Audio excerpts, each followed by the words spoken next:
Welcome to Safari Live's Sunset Safari today. As you can see, we're at the Djuma waterhole with some buffalo bulls. My name is Brent Leo Smith. I have a VM on camera. We have Jamie and Dangerous Dave out on the other vehicle.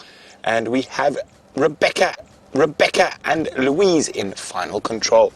So, nice little group of old boys. And if we zoom in on their head, you can see with this backlight why he's flicking his ears so much. Look at those flies. Isn't that just incredible? Most of those will be what are called stable flies. They look very similar to the common housefly, except they're vicious little bloodsuckers. So they'll be biting on his ears, on the thin skin there, because most of the buffalo is going to be too thick for them to bite. So they buzz around and bite on the ears, drawing blood and feeding off that blood.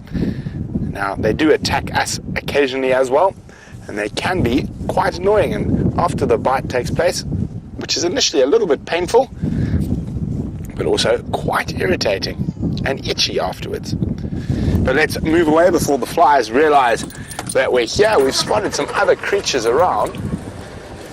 Oh, and here come right behind us.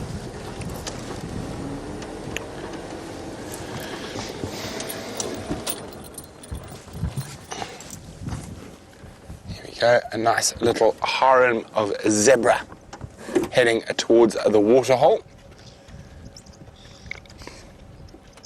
So now, very interesting if we watch zebra. Now, the zebra that's leading from the front is generally the oldest and most experienced female. The stallion normally takes up the back. And often when zebras get very agitated and angry and biting each other, it's because the wrong female is leading the herd. The stallion always tries to keep the oldest, most experienced female at the front of the herd. But a big welcome to North Landing Elementary School and Miss Coffin's class. Welcome to your live safari. As you can see, we've got some of Africa's wonderful animals right here. And this is the Birchall's or Plains zebra that are heading towards the waterhole for a drink. And there we go.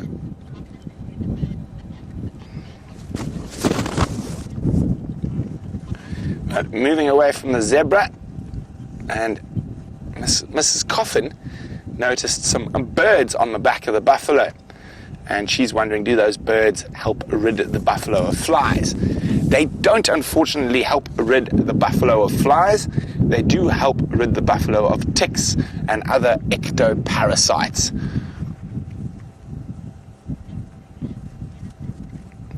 And while we keep seeing what's happening here around the waterhole, let's go to Jamie, who's got Africa's biggest animal.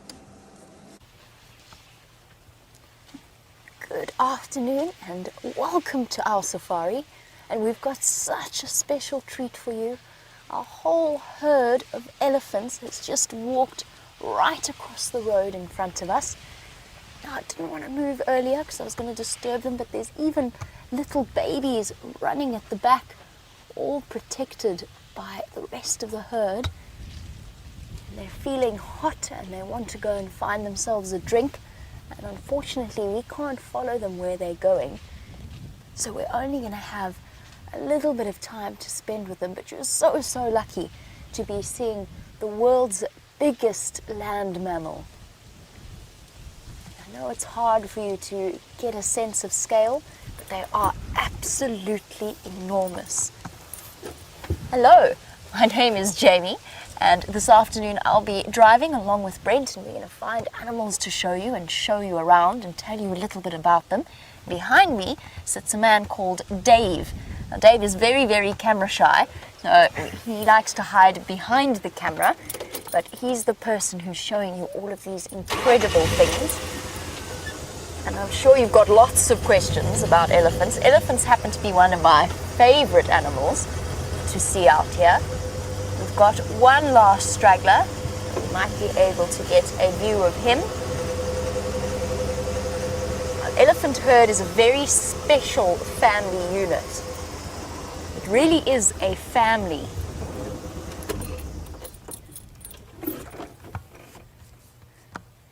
And Annalise, you're reading my mind and thinking just about what I was going to tell you.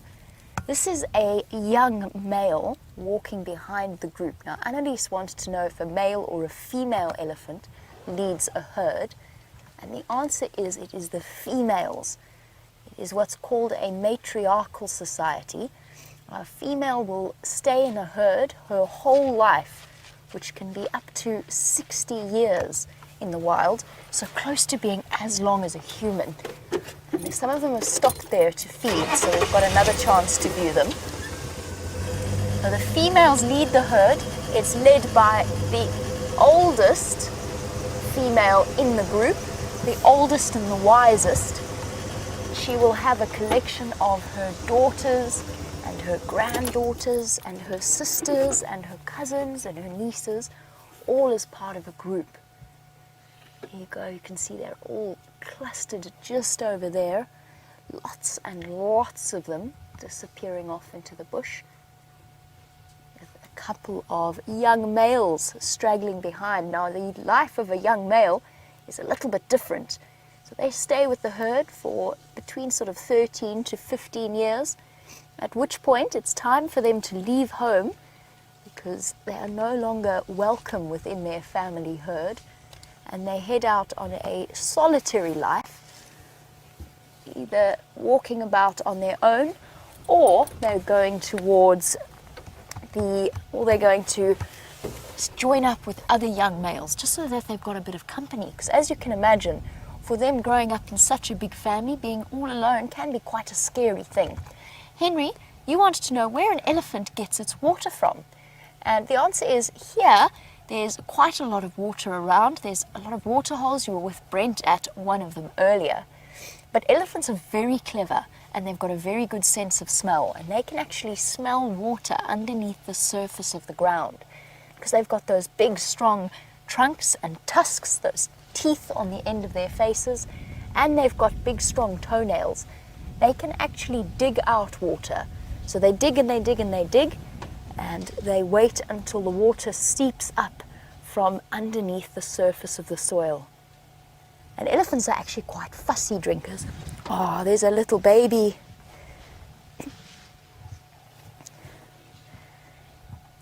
the tails and ears swishing. Rocco, yes, flies do irritate elephants, just like they do the buffalo. Luckily, they've got those trunks on the end of their faces as well as the swinging tails to sweep them away from them. There you go, the little baby is having a quick drink from mom before she moves off. Now, speaking of buffalo, let's find out if Brent's buffalo are still being bugged by the flies.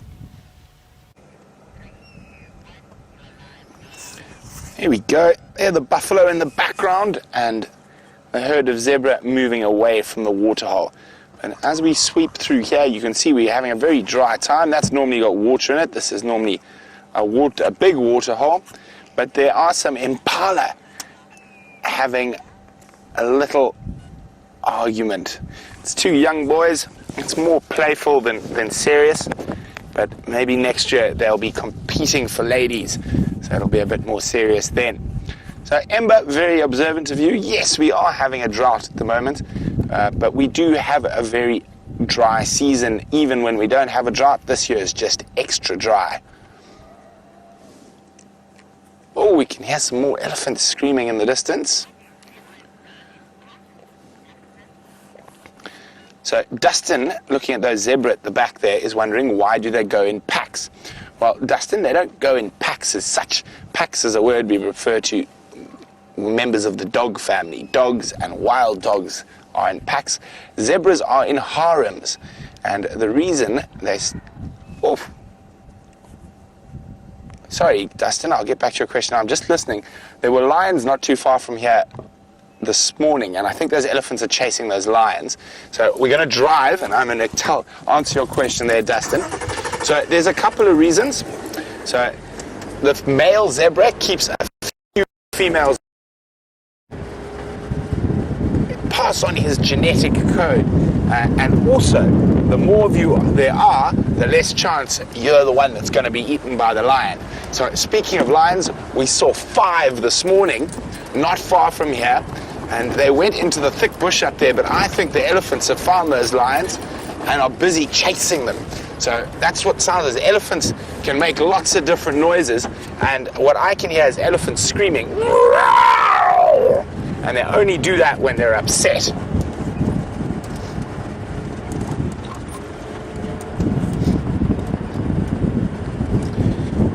So Abby is wondering, why were those impala fighting like that? Well, Abby, if you know boys, why do little boys push each other and want to wrestle all the time? They were just playing. But when they get older, that fighting will become more important, so they can get some females of their own. Like this. So there, Abby, there's a big impala over there. And he's running there. And he will chase all the other males away from all the ladies here. So these are his ladies. But here we go. So he's done well for himself. He's got lots of girlfriends.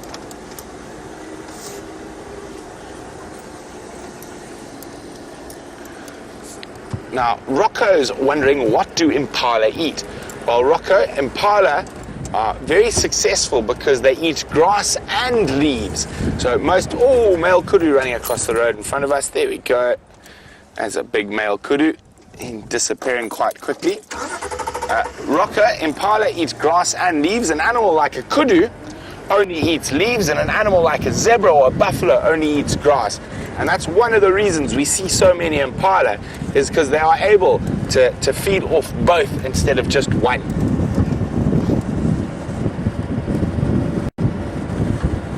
So those elephants were screaming just down here, and that's where the lions went across out of our area. And elephants will chase if they see them. So the true king of the African bush is not a man, it's a male elephant. He's the biggest animal out here, and the elephant's also the strongest. But they don't like lions.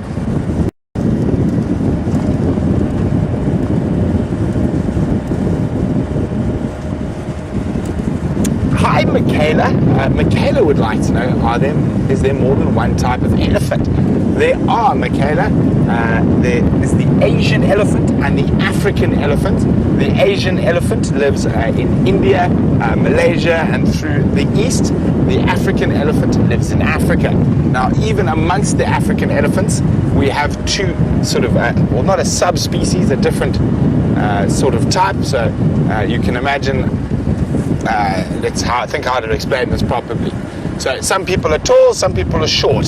So you have an elephant like that, and that's because of where the elephants live. So we have the African savanna elephant, which is the one you've just seen with Jamie, and the one we're going to go see what they're chasing. Then you have the African forest elephant, or it's also sometimes called the African pygmy elephant. Now, don't be fooled by the name pygmy elephant. It's still very big, probably around 12,000 to 15,000 pounds, a big male, but it's much shorter than the savanna elephant.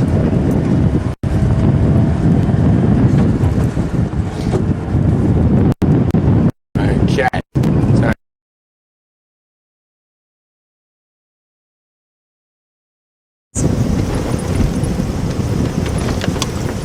Every now and again, what happens is that we go through a bit of a tricky signal area. As you can imagine, doing something in real life in the bush and then being able to show you all across on the other side of the world, every now and again, things go a little bit wrong and the signal disappears. So that's why Brent vanished from your screens and why you're back on our vehicle. But you've timed it very well, because I have almost arrived at where I was planning on going.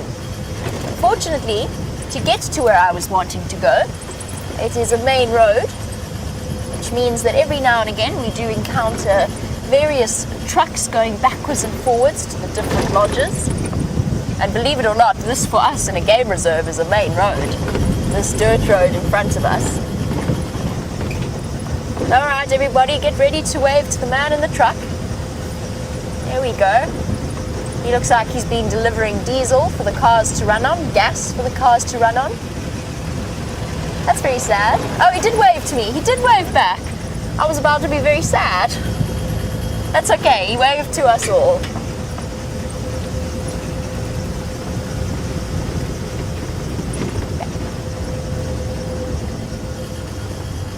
Hello, Rocco. You were wondering about whether or not, going back to our elephant sighting, whether or not an elephant will eat from its nose. And that's a really good question because an elephant kind of does use its nose to eat. So let's go for an example. But they don't eat through it. You know how uncomfortable it is when you accidentally choke and you get food up your nose? Uh-oh. We can't do an example yet because I'm blocking up somebody's road. Let's just move off for them. There we go. They've got plenty of space to come past me and I can answer Rocco's question. So that elephant trunk is absolutely amazing. So I'm going to not quite pretend to be an elephant, but you'll have to, hi guys, you'll have to kind of stretch your imagination. I'm going to jump out of the car and I'm going to show you what I mean. Because what they do is they actually take the food in their trunk, they twist it, then they break it over the tusk, the teeth that stick out of their face, and then they pop it in their mouths. So if, and only if I were an elephant, let me try and find a slightly more appropriate tree first. I don't want to eat that tree, it's gross. Trust me, I know. It's very gross. And Dave will agree with me. Dave will never eat that tree again, having had a little bit of experience. I made Dave eat it without warning him what would happen. And it takes away all of the spit in your mouth. So we won't be doing that to Dave again today. Now let's stop at this nice weeping wattle tree. And I'm going to hop out and I'm going to show you what I mean. So, an elephant's trunk, and Dave will tell me if Brent has anything happening on his side, so you don't need to worry about me wandering about outside of the vehicle. An elephant's trunk is capable of moving kind of like we can move our arms. It's got muscles that run all the way down it and across and diagonally, and there's 50,000 to 100,000 muscles in its trunk. And then at the tip, it's got these really, really sensitive lips at the end. And they're so coordinated that a big elephant can reach down and pick up a stick that is this small. So just like we could do with our hands, an elephant could do with their trunk. Just realized there's thorns on that. Yes, I know, they're there. I found them with my skin. But what an elephant does, generally, they've got several different methods. And this big trunk, usually, what they're going to do is they're going to reach around. Very often they'll wrap it right around the tree like this. But I'm not going to do that because I'm not an elephant and my skin's not very tough and it actually hurts. But what they'll do is they'll reach with the trunk and they'll strip away the leaves like this. So basically pulling them off away from the branches. And then they'll take it and they'll put it into their mouths. If they wanted a bigger branch, like this size, and this is an easy branch for an elephant to eat, even a baby elephant could get this down, they'd pull, and then they'd pull it across, using their trunk, they'd pull it across their tusks and break it like that. Now that's the way that elephants eat the food that they do eat. Now this tree, just while we're here, I'm only going to take a few leaves.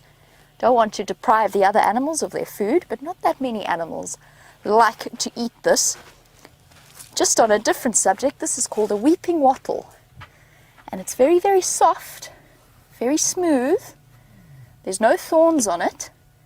So can you think what you might use this for if you were stuck out in the bush and you weren't very well prepared? And let's say maybe you desperately needed to go to the bathroom. This is what you could use as toilet paper. So it's also known as the toilet paper tree by guides out here. And I nearly walked into that. That would have been exceptionally painful, but very funny if I had. So that's sort of how elephants eat. Sometimes, if they're feeling really hungry, what they will do is they will actually reach with their trunks, grab it, but put it straight in their mouth. So put it to their mouth and just go and bite it like that. They also drink using their trunks. Because imagine if an elephant had to bend right down to drink the water. It would be almost impossible. So what they do is they slurp up the water using their trunk, but they don't drink it through their trunk. They just, like a straw, they pull it up, but then they put the tip in their mouth and they breathe out again. And all of that water goes into their mouth and down into their throat.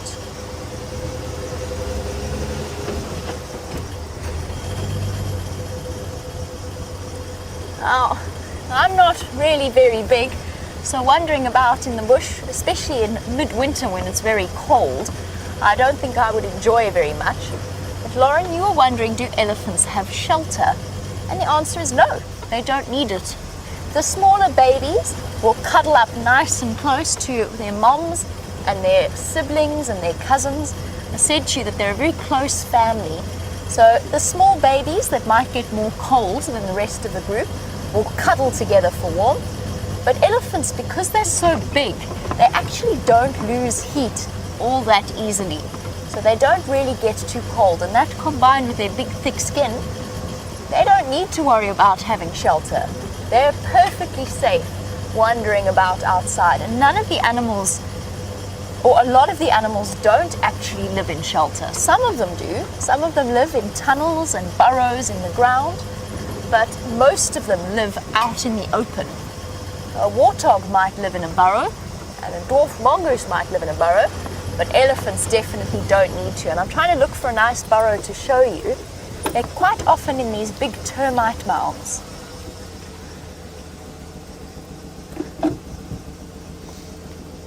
Nope, no homes of animals there. Henry, you were wondering, do lions eat elephants? Sometimes, but it's very, very unusual and not really in this area that we're in now. There's so many other things for a lion to eat that they don't want to risk getting hurt by attacking something as big as an elephant.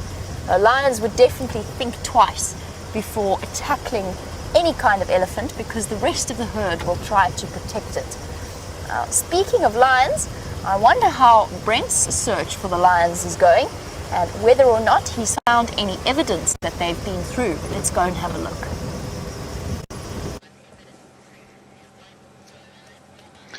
So, unfortunately, no lions, but we do have lion footprints.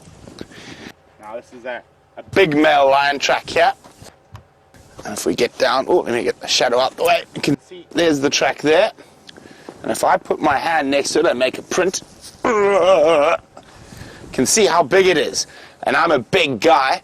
I'm 6'3", and that lion track is the same size as the inside of my hand. So if we take a circle like this around the lion track, and we do that around the inside of my palm, it's bigger than the inside of my hand. So this is a very big male. He's part of our main group of male lions. A group of male lions is called a coalition. And a coalition of lions can be made up of unrelated males, and they get together so they can protect and defend a bigger area, and they can have more girlfriends. So they can be in charge of more than one pride of females. This particular coalition of males, there's 4 of them. They're called the Birmingham Boys, and they are in charge of 2 different groups of females. Okay, so they're around. Hopefully we can find them, but those tracks are unfortunately going across our northern boundary. So you can see this big road here. This is our boundary. So the nice thing about this part of the bush is there's no fences.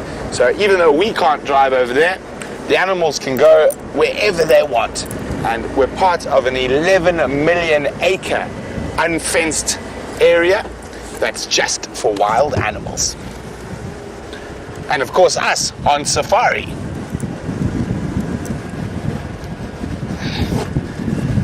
Well, Ember would like to know if there's more than one type of lion. And there's a lot of argument about that. A lot of people have described subspecies, but generally there's only considered to be 2 different types of lions. the African lion, and the Asiatic lion. So like the elephants, there's an African one and there's an Asian one. The Asian ones are very endangered. I know you guys have just done a project on endangered species, and they are only about, I think, about 700 or 800 of them left in the wild in the Gir Forest National Park in India. So the Asiatic lion and the African lion. Weer inside some more tracks. But these ones are a little bit older. So we were with them here. They've been up and down along this road. So there's always a good chance that they might pop back, especially if they get chased by elephants.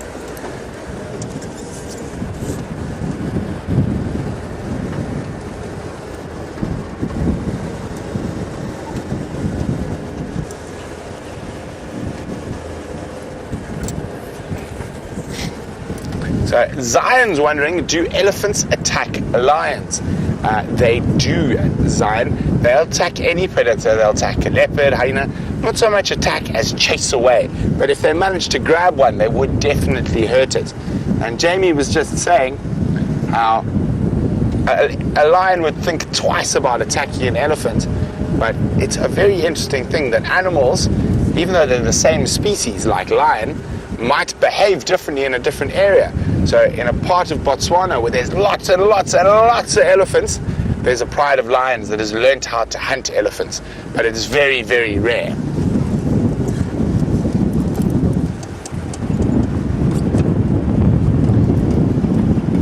So while we continue to search for the lions, let's go back to Jamie, who's on Cheetah Plains, a different area of the reserve.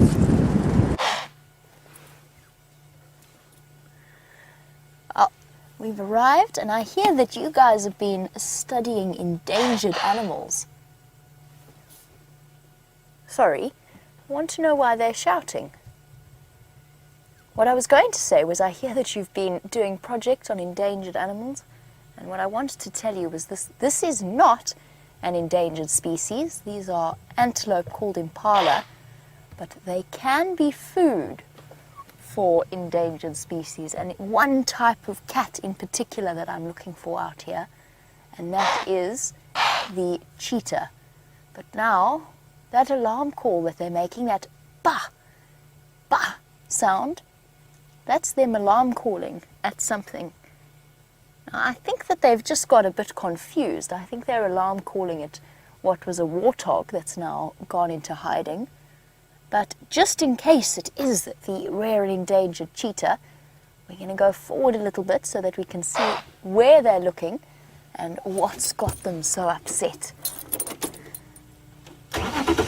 Oh, apparently it could have been us, actually. It's unusual.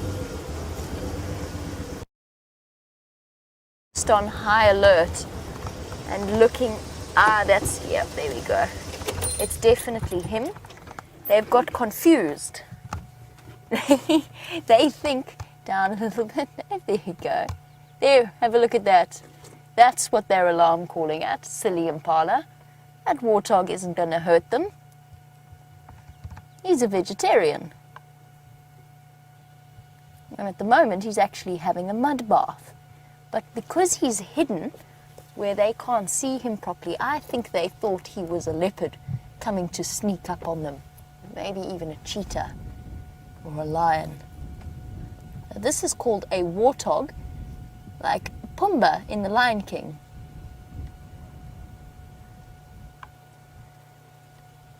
Here he's coming wandering towards us. This is a very big warthog. And the reason that I know it's a male is, first of all, his tusks are absolutely huge, but also those things sticking out of the side of his face. He's got 4 of them. They kind of look like warts, which is where the name warthog comes from. And you only see 4 of them on a male. The females have 2. And he's really big and bristly. He's covered in mud. But obviously, even though we are in the middle of winter, in South Africa, our midwinter days can go right up to the mid-70s in Fahrenheit, which is where we're sitting at today, and the sun's actually quite strong. And that's why we are seeing the animals spending a bit of time in the water. I feel as though he's coming towards us, Dave. He's actually... Oh, there he's running away a little bit. He keeps coming a bit closer and a bit closer, and then he runs away once again. Everybody says warthogs are ugly. I don't think that's very fair. I don't think they're ugly at all. I think they're actually wonderful animals.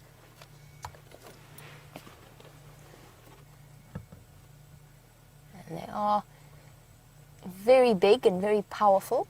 They're part of the pig family, which you can see. They do look a little bit like domestic pigs, just a bit more wild and a bit more Africanized. Now, as he starts to scare the impala away, I spoke earlier about the fact that we've come here to look for cheetah. And Logan, you were wondering, how fast does a cheetah run? And the answer is between around 60 to 70 miles per hour. Look at he's chasing he's not intentionally chasing the impala, they're just running away from him because he is so big and scary looking.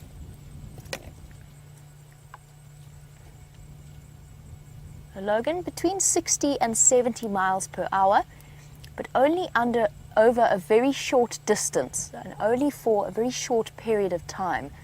They're kind of like the Olympic sprinters that can only really run 100 meters really fast, or maybe 200 meters really fast. But other than that, they don't quite have the stamina to keep going any further. So that's why it's so important that a cheetah, when it's hunting, gets as close as possible to the animals that it's trying to hunt before it launches its attack and starts running towards them. Because an impala might not be exactly as fast as a cheetah, but they can run close to 60 miles per hour, and they've got lots more stamina. So they can keep running like that for far longer. I'm trying to show you the male the male impala. Now, he's going to stay hidden, but we've actually got our warthog. If I go forward, sorry Dave, I've got the warthog still. And Sean has a question about him, so I want to try and show him one last time. He's scratching at the back there. Oh no, don't go, don't go. Oh, I tried, but he just decided he was going to disappear. He's walked just out of the reach of the camera. Well, I could still answer Sean's question while we have a look at the impala instead, but Sean's question is about a warthog. And he'd like to know if those funny things on the side of a warthog's face are used for digging. And that's a very good question, because warthogs do spend a lot of time digging. They like to eat roots and various parts of the plants that are underground, where the water and the nutrients are protected. But in this case, no. A warthog will use the tip of its nose to dig, or its feet, or the tusks that it has on the edge of its face. Those bumps on either side serve two purposes. One is to protect his eyes and the rest of his face when he fights with another male warthog over a female, and the fights can be pretty vicious. And then, along with those huge tusks, they kind of serve like a way of getting all dressed up to impress a girl.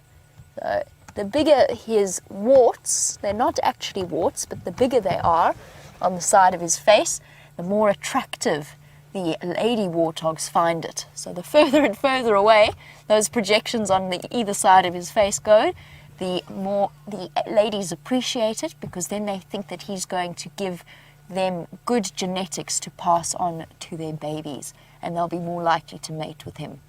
So the bigger the warts, the better the warthog. And I'm just trying to get us one last view. I think we're going to move on actually, just because I'm hoping to keep looking for the cheetah. But while we drive, Lauren, now that we've talked about what makes a good warthog male for the female warthogs, You are right in that only the female warthogs will look after the piglets. Only the females watch the piglets, and the males generally will go off and do their own thing, and they don't really stick around all that much. But warthogs can be a bit more complicated than that, because sometimes the male does come and join the female and his babies, and if something like a leopard tries to attack, there is a good chance that he will try and protect them from that attack. So whilst he doesn't really play a big role in looking after his little ones, he will step up every now and again to help to protect them.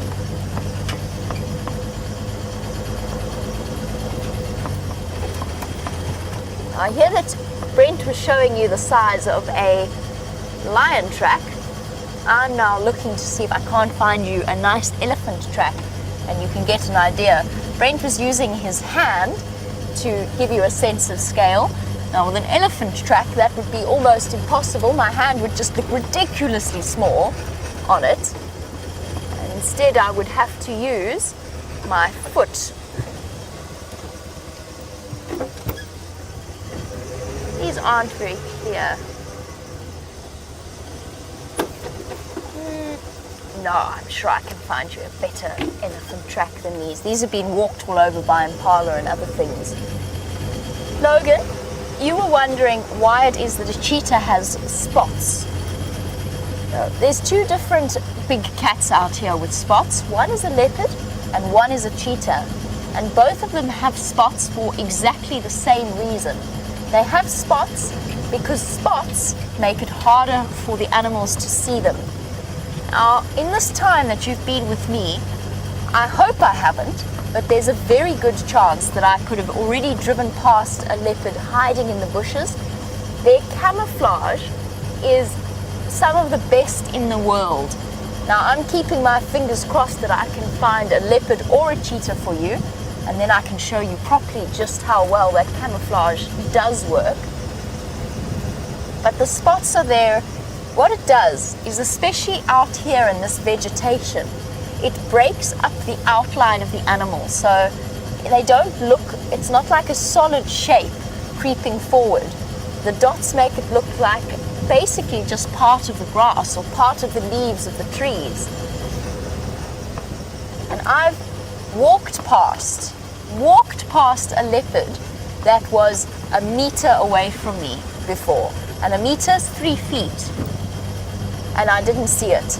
And I only saw it afterwards, and I just kept walking because leopards would prefer it, especially that close, if you didn't look at them. They prefer to think that they haven't been seen. They like to play secretive and hidden.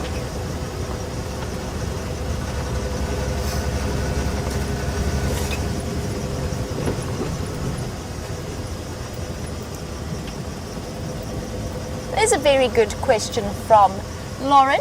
I didn't explain earlier because I got distracted by showing you just how an elephant eats. Lauren wants to know, why is it called a weeping wattle?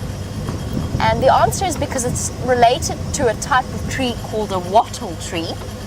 Wattle, W-A-T-T-L, wattle tree, not a waffle tree like a waffle that you eat. And then the reason it's called weeping is actually an amazing story. And I'm trying to find one for you now to show you. You hardly ever get to see it, but in summer, there's a type of insect called a spittle bug. Spittle like spit. And what they do is they gather in huge numbers all around the weeping wattle. And there's one for you there. There we go. A light grey in colour. Which one? And it's this one with the fine feathery leaves there. There we go, keep going, a little bit to the left. There we go. Perfect, yeah, that's the one straight ahead. Up a little bit. These ones, yeah, both of these. This is the weeping wattle. It's a beautiful tree. And what the spittlebugs do is they tap at the sap, and because they drink so much of the tree sap, they start to excrete lots and lots of it onto the ground. And it looks like the tree is crying. That is why it's called the weeping wattle. Now, Lauren, here you go, an answer to your question. Now, you wanted to know about spots and why a cheetah have them. Well, there's another type of camouflage out here that works really well, and that is stripes. And Brent has found some stripy horses for you. Look at this, it's a young zebra having a snooze in the road ahead of us. And Jamie's just been talking about camouflage in leopards. Now, to us, a zebra doesn't look very camouflaged at all. Black and white sticks out like a bit of a sore thumb. But if you have to see a zebra through the bush, those stripes help break up the outline. And you got to remember, lions and leopards don't see in color like we do. They see in grays and blacks and whites. So if everything's grey, black and white, having black and white stripes is very good camouflage. Let's see if we can sneak a little bit closer.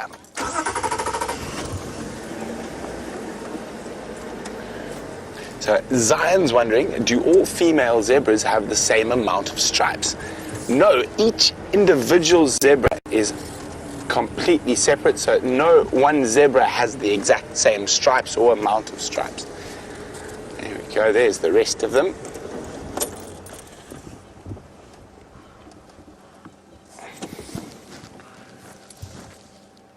And they all look very fat. Now that's because of their digestive system. They are hind gut fermenters. So you can never tell if a zebra is in bad condition by looking at how big its belly looks, because they always look fat.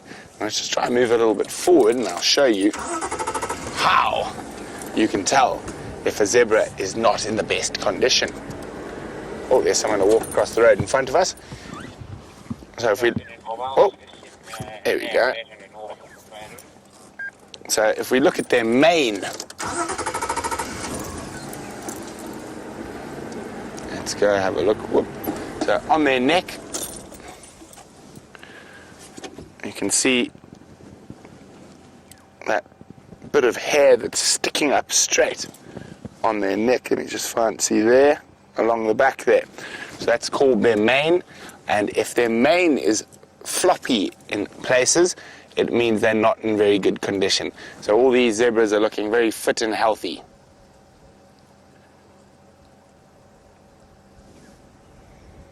There's the little one who was having a snooze just now.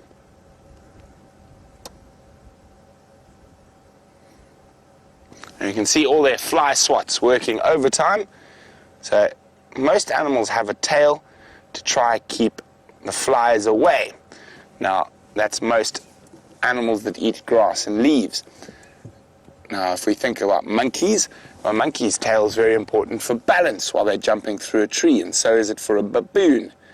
And for a cheetah and a lion and leopard as well, the tails have, well, more importantly for a cheetah than anything else, have a balance.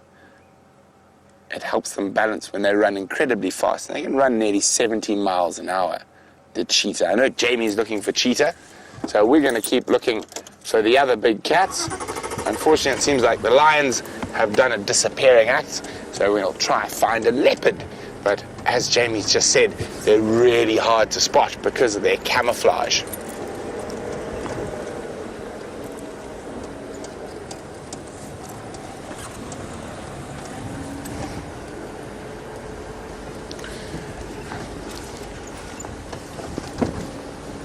Michaela would like to know, how did I know it was a male lion paw print? Because of how big it was, Michaela. The females are quite a bit smaller than that.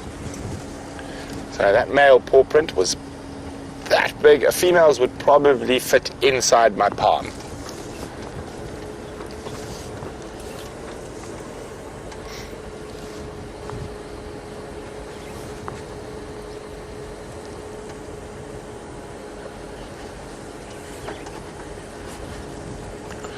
Well, Alex has got a very interesting question.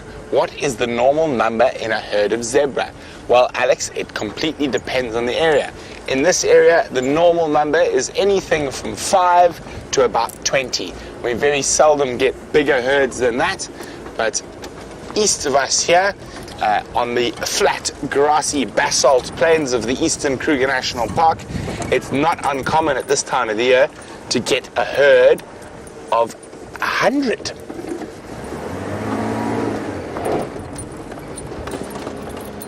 So guys, I thought I spotted something.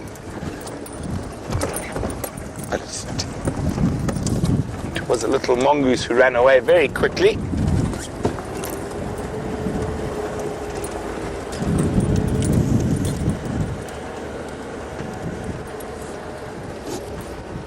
So when you're out in the bush, you not only do you use your eyes to find animals, you use your nose and your ears. And probably the most important one is your ears. By knowing the different animals' sounds and what sounds different animals make when they see another animal also helps. So all the animals that get eaten by lions and leopards will normally make an alarm call. So you can imagine it's like shouting a warning to your friend. So you can imagine, so an impala sees a leopard, they start snorting. And what they're doing, and I know you saw them get confused and snort at a warthog, but when they start snorting at a leopard like that, what they're telling all the other animals is that there's a leopard. But my favorite, I think, is the baboons. And I saw some baboon tracks now, and I'm hoping we might see them. Now, they're very funny animals to watch. But when a baboon sees a lion or a leopard, he climbs up to the top of the tree and he shouts. So everyone in the bush can hear. He goes, "Lion! Lion!" And then all the other animals will pay attention and they know that there's a potential predator in the area.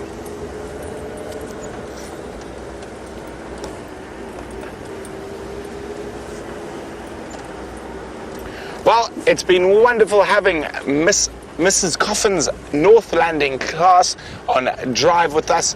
And don't forget, guys, to join us on safari again soon. But for now, bye-bye, and we'll see you soon.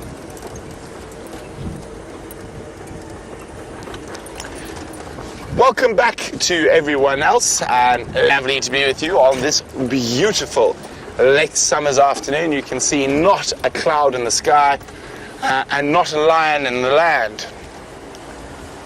But Jamie's got a wonderfully beautiful little bird to show you. Yeah. Isn't this absolutely beautiful?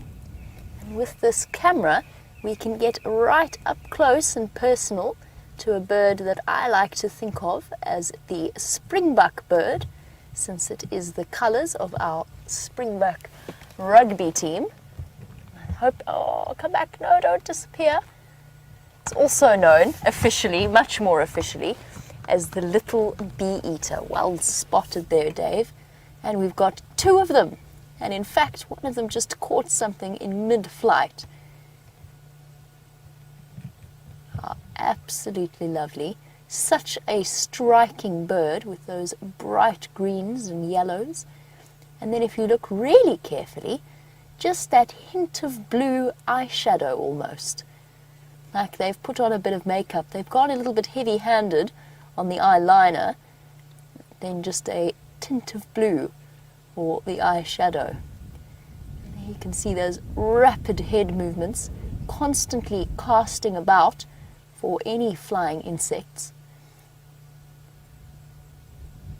In sync there, almost perfectly for a moment.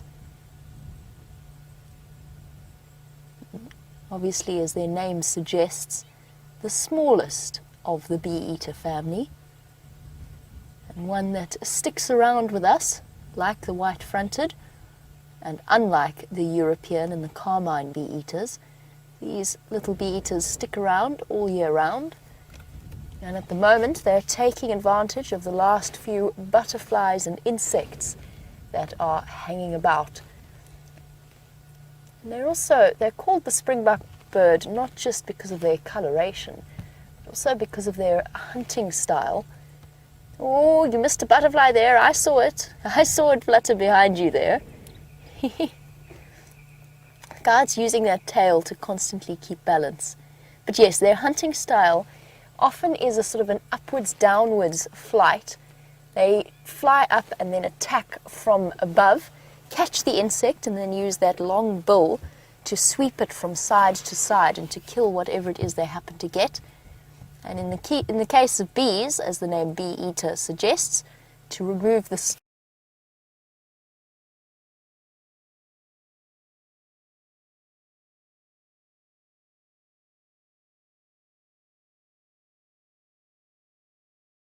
African honeybee used to be called the African killer bee, somewhat unfairly as it happens, because it's no more of a killer than any other bee. And as you know, bees are something that have become incredibly endangered throughout the world, and yet are so essential to our survival. And one of the main pollinators of most of our main crop foods, whether it be maize or corn or whatever else happens to be the starch of choice in different corners of the globe. And the African killer bee earned a rather unfair reputation as being incredibly aggressive, and they're not aggressive bees. They will defend their hives, just like any other animal will try and defend its home. And as a result, they've been unfairly labelled, but that has changed now to the African honeybee. The Mopani bee, on the other hand, is something very similar to a fly, and they're very fond of us as human beings, especially in this drought period, because they like to settle down upon our skin and take whatever moisture they can from our sweat. There are plenty of those around, and whilst we try not to swat them, every now and again when they crawl into your ear or into the corner of your eye to try and get to the tear ducts, you do sort of feel a little bit as though they're in your personal space. And this little bee eater has been incredibly obliging.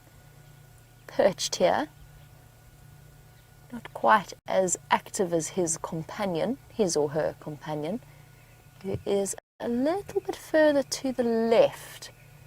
Ooh, and of course now to describe that to Dave is next to impossible, and in fact I've now lost track of where I am almost completely. If you go a bit further to the left, Dave, past that silver cluster leaf and there and in, you start zooming in, I'll be able to show you where it is. You're in the right ballpark. And there we go. You should be able to see it in the middle of your screen, or almost in the middle. There we go. Well done, Dave. Thank you, Jamie. Can't you know, I've done that to the cameraman so many times, and somehow I always manage to do it to Jeandre in particular. I stop and I think that he's seen it, and I'll go, look at that bird. And he looks at me in utter panic, as if to say, what bird? I haven't seen it. You know, make poor Dave spot the bright, very tiny, bright green bird that's exactly the same color as all of the leaves in the trees. But we got it. Yeah. We got it. We did get it, and I think it's time to move on and go and search for those cheetah that apparently crossed into Mala Mala.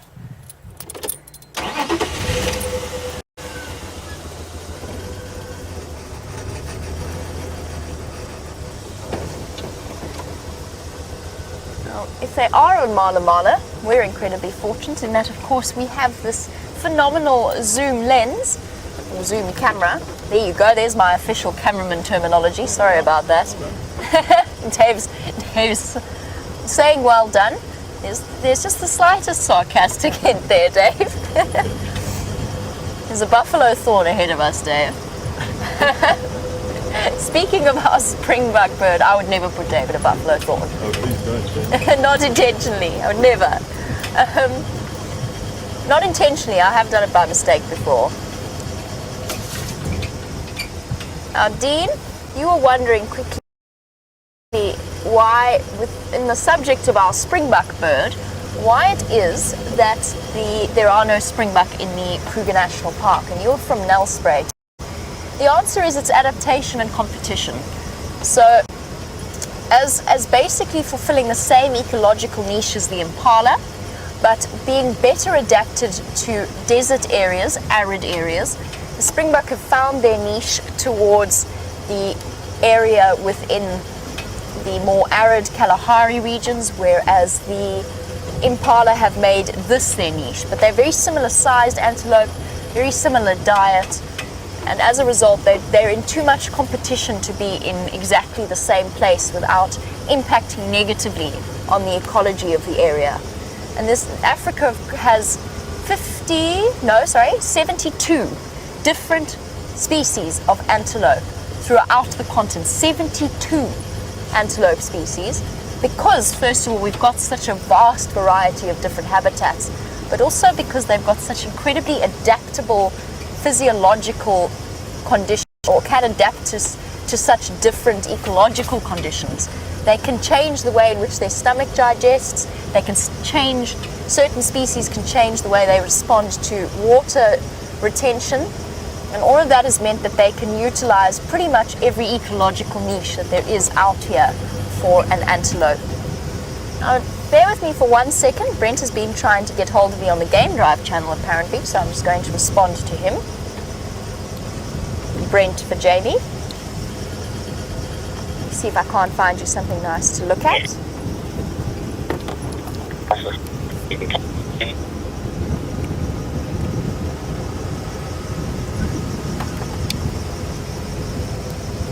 Brent, please go again with that message.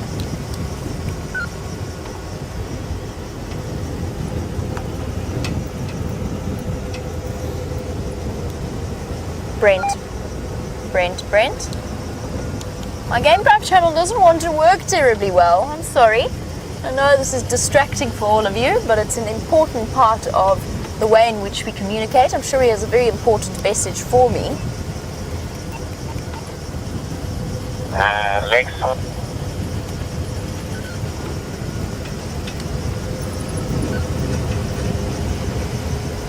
Good afternoon, lady. I'm struggling a little bit to hear, Well, thanks. How are you and doing? at the moment somebody else has jumped in and has the possibility of having a conversation, so I'll try in a moment to contact Brent. And while I do, speaking of Brent, he has found another elephant for you, so let's head across into Djuma.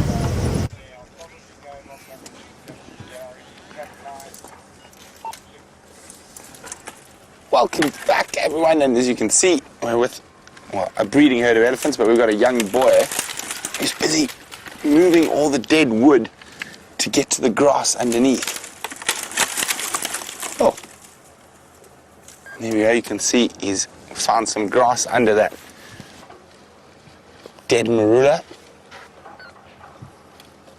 Clever boy.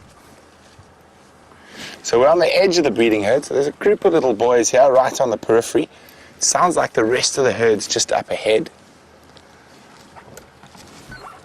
And there are the other two boys.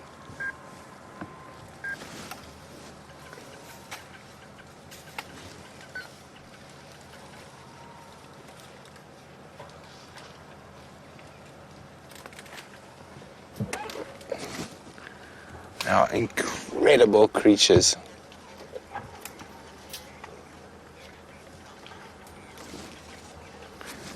You can see the rest of the breeding herd popping through behind.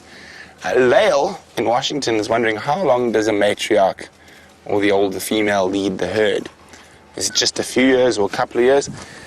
For quite an extended period, I mean, well over 30, sometimes up to 30 years. Oh, there's a big bull behind us as well on the other side of the little riverbed. We can't really see him. We'll show him a bit later, try to catch up with him.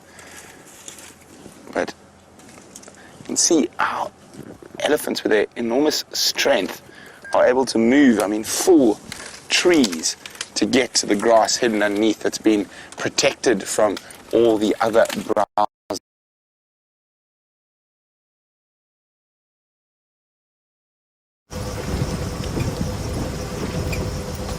Oh dear, it seems as though Brent has disappeared off your screens once again. But we have arrived at a lovely open clearing that Cheetah Plains is, of course, famous for. And let us see what's happening here in the great open area of Cheetah Plains. Well, there's our wildebeest herd for a start, as well as the buffalo in front of us. So bear with me 1 second, you'll have a view in a moment. We'll be able to stop and have a look.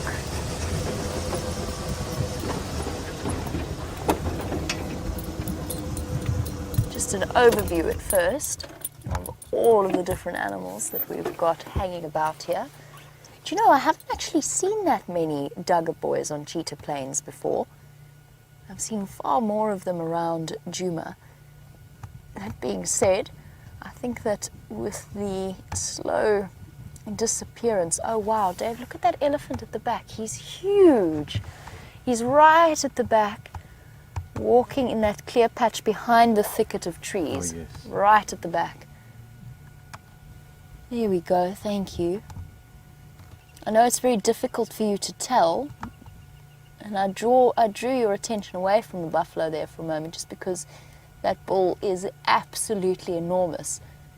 And I'm hoping, on the subject of water, that he's on his way here to drink as well.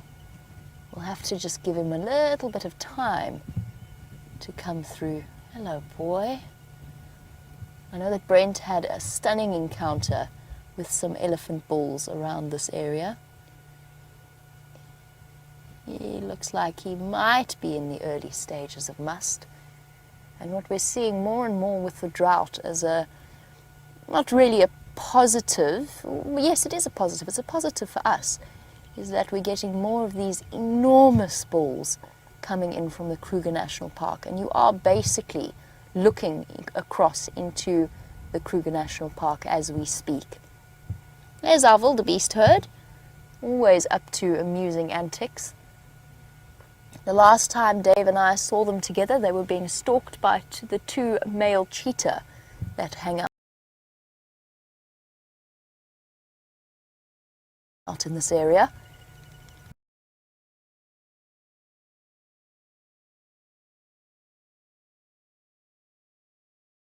The school kids earlier, as you know, cheetah can't really sustain its burst of speed, so it had to try and get a little bit closer before they can launch an attack.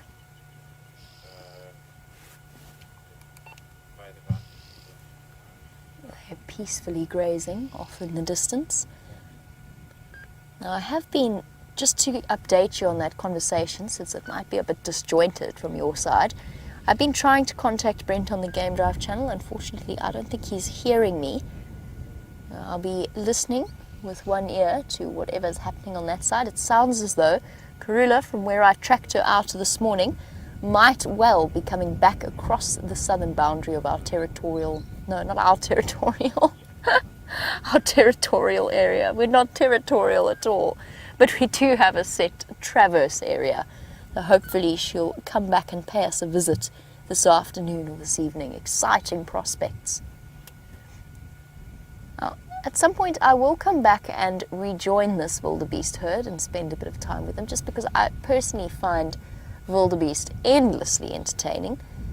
But for now, since the scene doesn't look as though it's going to change terribly much, I just want to go towards the southern boundary and see if we can't get a view of those cheetah. We didn't manage to get there this morning, and I'm quite excited to go and see if we can't spot them from the boundary of Mana Mana. So let's carry on for now, and if they aren't there, then we can always come back and spend a bit more time in this region. And of course, there's always the possibility of Inkanyeni, the female leopard that is based in this area, and her two cubs of around 5 months, close to 6 months old now. They were seen for the first time on our live drives not terribly long ago. I have yet to see them. Dave, have you seen them? Canyon cubs, I have. Yes, you have seen them. Them were great. You can walk home. You can walk home. Go. It's that way. I'm getting very jealous now. Let's find them, Djuma. Yes, let's find them. I like that. Good thinking. And Joseph, who is watching all the way in Wales, which is, I really like Wales, just by the way. I'm very fond of the place, and I have some very, very good friends from Wales. You were wondering which of the big cats is the best at climbing and which is the best at swimming. Let's start with climbing, and we're talking purely in this region. A leopard would be absolutely hands down the best climber. Oh yes, as a big cat. You did specify big cat, didn't you? Yes, you did. A caracal is also an exceptionally good arboreal. Not arboreal, yes, arboreal cat. Can spend a lot of time in trees. So a caracal's quite good, but as for the big cats, leopard hands down the best climbers. Lions they can climb trees. They are not very good at it, and they very often fall out of the trees that they're trying to climb in. A leopard definitely outskills them in that sense, and a cheetah can also climb trees, but with its only semi-retractable claws and quite blunted claws, it's limited in the way in which it climbs, and really limited to the lower branches and the bigger branches of the trees. I have, however, seen cheetah right up very high in a marula tree before.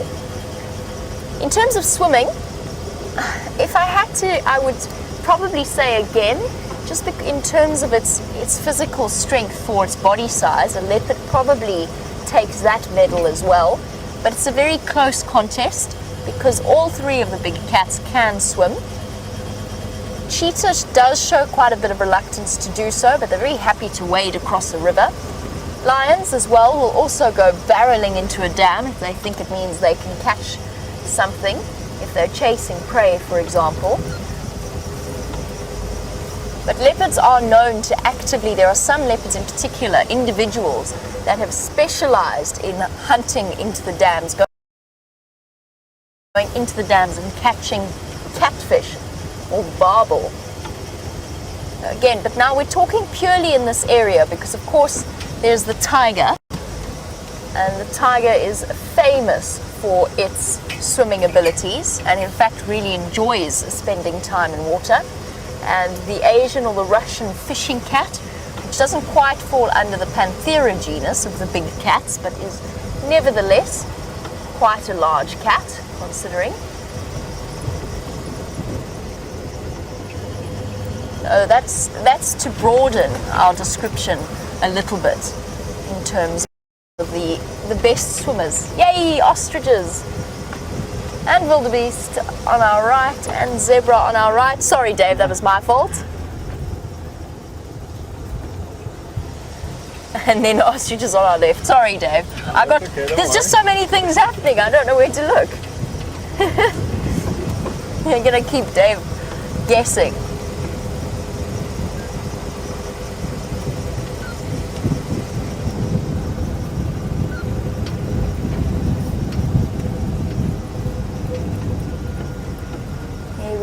We're going to get there soon. We can creep up relatively close. They are on our side of the reserve this time around, which means that we can go and say hello to them. And of course there's always the possibility of a stalking cheetah coming up on the other side. Now that is something I think that would be absolutely, for me, the pinnacle of what we could see on this plain. Would be a cheetah chasing an ostrich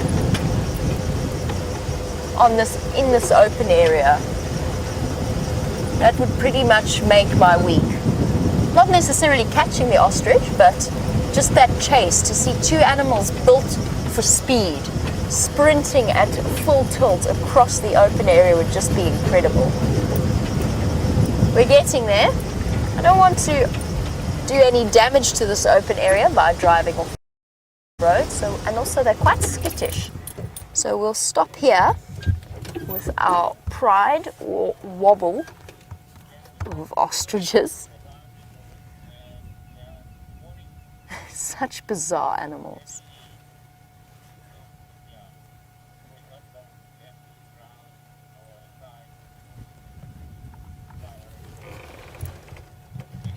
There's a group of females, a harem of females, and then the much more striking male at the back.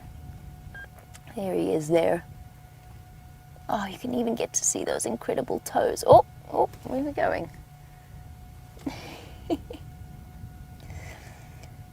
There's a certain elegance to their movements. I'm not sure how many of you have ever watched Fantasia, the Disney movie Fantasia. There's a wonderful scene there, and I can't remember which piece of music it is, but it's basically, it starts with ostriches as ballet dancers, And it was one of my favorite scenes in Fantasia as a child, and it remains so. You can kind of see it with their elegance, the way that they step, and those very powerful long limbs and very extended necks. And they're a bit like giraffe. The more you look at them, the more bizarre they become. Those ridiculous little wings that no longer really serve much of a purpose except to make them look bigger and scarier when they need to, when they puff themselves up. Not sure how many of you have ever been hissed at by an ostrich, but a hissing, puffed up ostrich can be quite the intimidating thing. Oh, there was a big neck roll there by the male.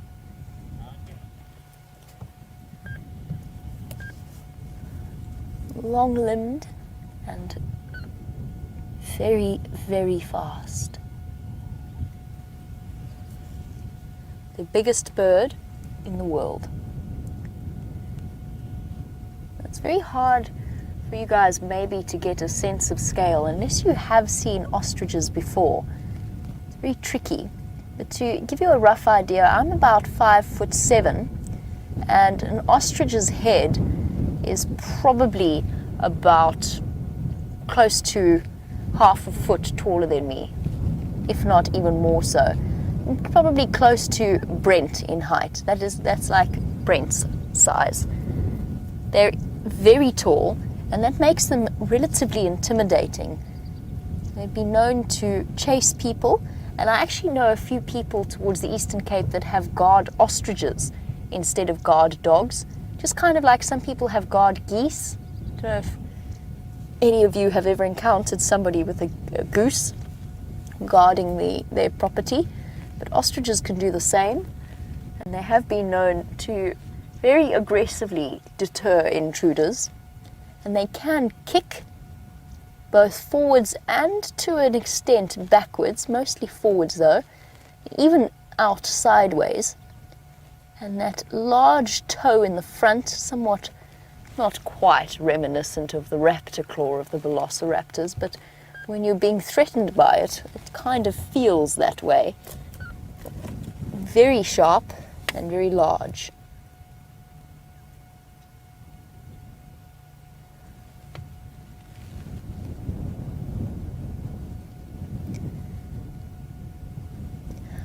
A very warm welcome to Paul, who has said this is very cool, and that he doesn't remember seeing so many ostrich together like this before. Are they related? And Paul, they could be, to an extent. It could be a family but it's unlikely at this point. Now, ostriches have a couple of different approaches to family rearing, and it depends very much on the area that you're in. Some of them are relatively monogamous, where there's a limited supply of ostriches. They'll live together in mated pairs and they'll raise their offspring. So we might be looking at that because some of the more mottled individuals, the female-coloured individuals, are a little bit smaller than the adults, so they might be... Can anybody in the east and the west copy me? Sorry, everybody. I've been doing some radio tests at the same time here. Yes, Peter, I copy you. They're rushing about, looking intimidating. Paul, I'm sorry, I got distracted from your question. Ostriches can also have a harem. In other words, the male can have more than one female. And judging by his distinct look of pride and slight smugness, I think that might be the case here. I'm exaggerating, of course. I think he has gathered together his harem, and this is a group. So I think it's a group of unrelated females. They might not all be mating with this male, but ostriches are gregarious. Safety in numbers. Oh, they're doing their dance.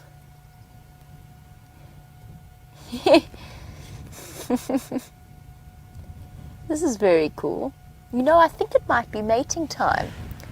I think it is. I think it's breeding season for ostriches, or close to breeding season for ostriches.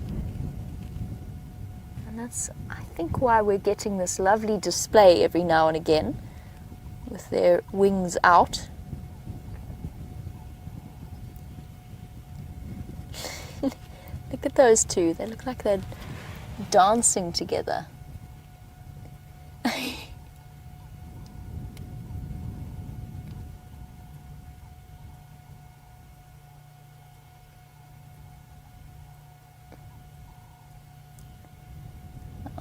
In the breeding season, the male will become flushed and red around the face and the legs, which we can't see at the moment yet.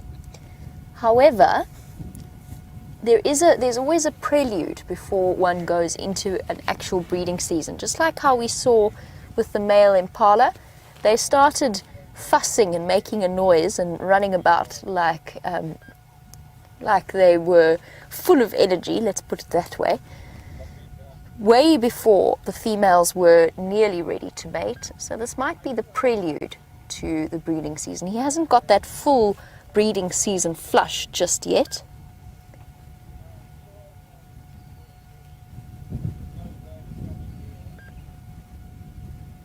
And now it's all over. Everybody's gone. Oh, they're playing musical statues. Almost. That's what it looks like. They danced around each other and then everybody froze completely. Except for that one on the right. She's lost the game. Oh, the next one gone, next one gone. Okay, so the male was the winner of that game of musical statues. It was really interesting that they all went as still as they did.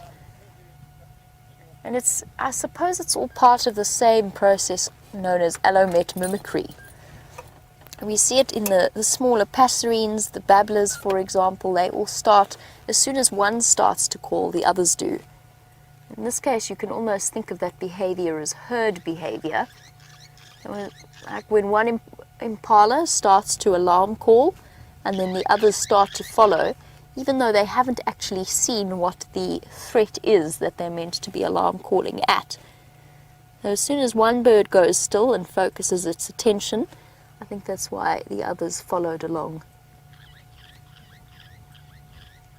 Just have a look there at the perspective of size. That male, I know he's a little bit behind the female, but he does actually look quite a bit smaller than her. At least the first female next to him on his right. He's not that far away from her.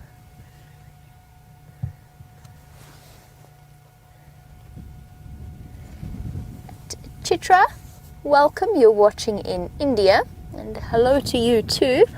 You would like to know, at what speed do ostriches run? And the answer is they can get right up to close to 70, maybe even 80 kilometers an hour on a good day.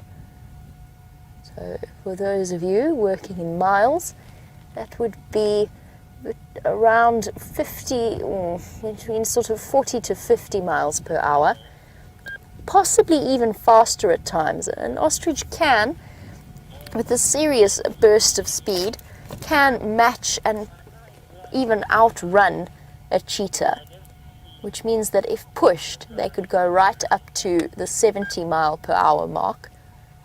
That would be an absolute fastest possible. There you go, that common trait of all birds, which is excreting their urea in solid form rather than the liquid form of urine, as mammals do. That initial burst was urea, the rest was just defecation. Just to describe what an ostrich feather feels like, I'm sure most of you are familiar, but it's very soft and very fluffy. It's not like a feather that is adapted for flight, which is quite well reinforced and very solid. An ostrich feather, you can clearly see, does not in any way serve a flight purpose at all.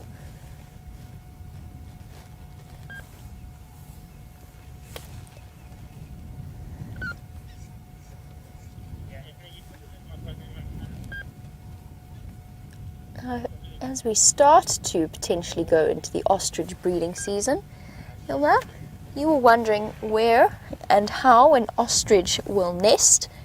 And aggression from the female there. She provoked that attack. I don't quite know why. Hold on a second, sorry. We'll get back to the nest in question once this behavior has played itself out. And there's competition there amongst the females. That initially was not in any way provoked by the actions of the males, or the action of the one male. It was a female that went barreling in there and disrupted the group. Oh, and back to musical statues again. And pose for screenshot. Oh, no, you moved. You in the right. At the back, you moved. Okay. Here we go. Some interesting... We're learning a little bit here about ostrich behavior. Back to Hillman's question about where they nest. They nest on the ground in hollows that they have dug out, kind of like a lapwing nest, if you've been watching, if you're a regular viewer of the live safaris. Kind of like an ostrich, a lapwing nest, just about, 30 times bigger or so. And their enormous eggs are guarded, and both the male and the female will take turns in guarding their nests.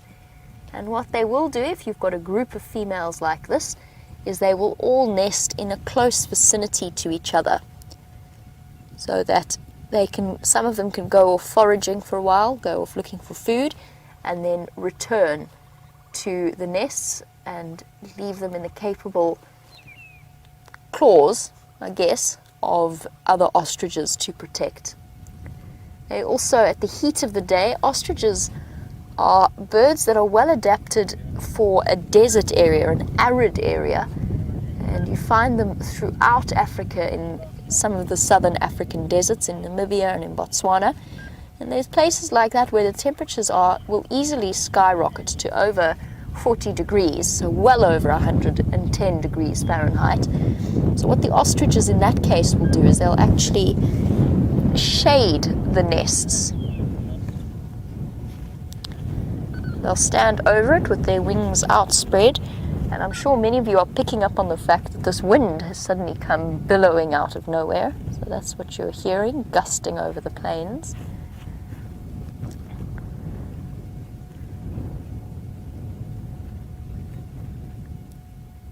Peggy is saying that she's so looking forward to seeing baby ostriches and the way in which the fathers protect them. Absolutely, I agree with you. The fathers are very involved in the family of young ostrich lives. They do protect them, they do keep them safe, and they can be quite vigorous and aggressive defenders of their families. Now, baby ostrich is probably one of the cutest things, one of the cutest baby birds. Oh, here we go again. Not quite as dramatic as the last time. Everybody had their wings spread out and danced around. It's like some kind of form of expressive dance. So Peggy's absolutely right. The father is very defensive of their chicks. Oh, I was talking about how cute they are. They don't look anything like the adults. They're funny, cryptically colored little things that run around on their long legs, but not perfect miniatures of the adults. They've got very mottled coloring, almost like, what's the closest description? They're actually spotted, kind of like the approach followed by crested francolins or by spurfowls in terms of coloration. Very, very different to the adults, and that's, of course, an adaptation to remaining hidden and protected during the most vulnerable time of their lives. The other thing that some of you may not know is that ostriches are capable of roaring and booming. It really sounds like a lion roar, It is the most incredible sound, and I hope that one day we will be able to show it to you. The most likely time that we will hear that and see it will be around the actual breeding season. So when they are ready to breed, we shall have to wait and see. Now, Rebecca would like to know how many eggs will be in the average clutch of an ostrich, and how large are they? So they're about 20 times the size of a chicken egg. To give you a rough example, I think I read somewhere you could fit about 20 chicken eggs inside one ostrich egg. Clutch size, I would be, if I'm totally honest, I would be sucking the number out of my thumb. I don't know the answer to the average ostrich egg clutch size. As far as I know, and if I had to guess, I'd say between 10 to 15 eggs, with 15 being quite a large number, 10 probably, maybe 8 to 10 being the average. I have seen ostriches with lots of little babies barreling about their ankles, so I know that it's not you're not sitting around 2 or 3, you're probably sitting at around 10. Oh, goodness! Ladies! Comport yourselves with dignity.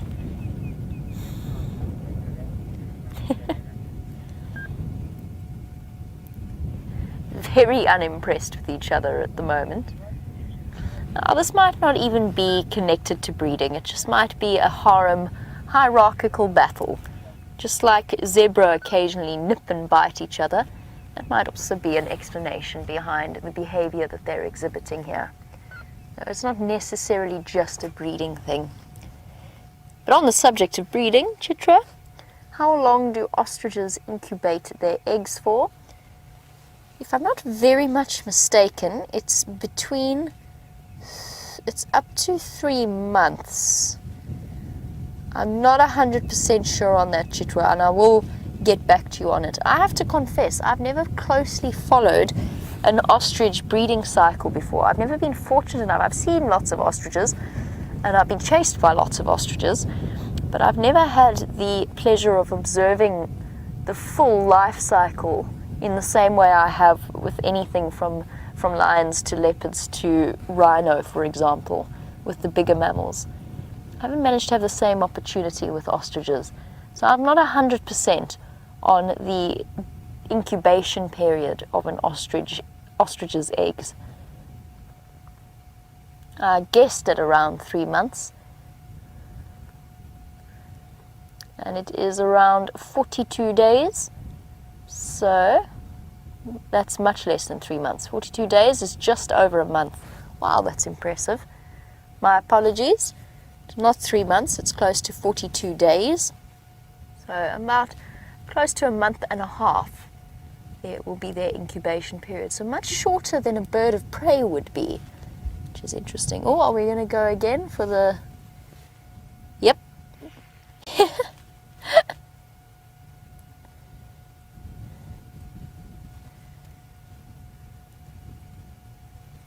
See how it's all provoked by that female.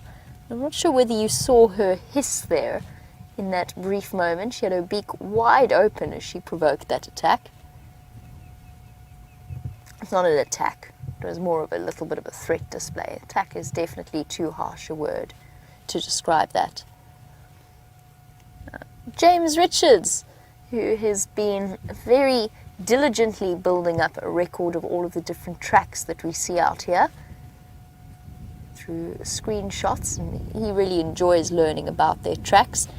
You wanted to know about roughly how large an adult male track is.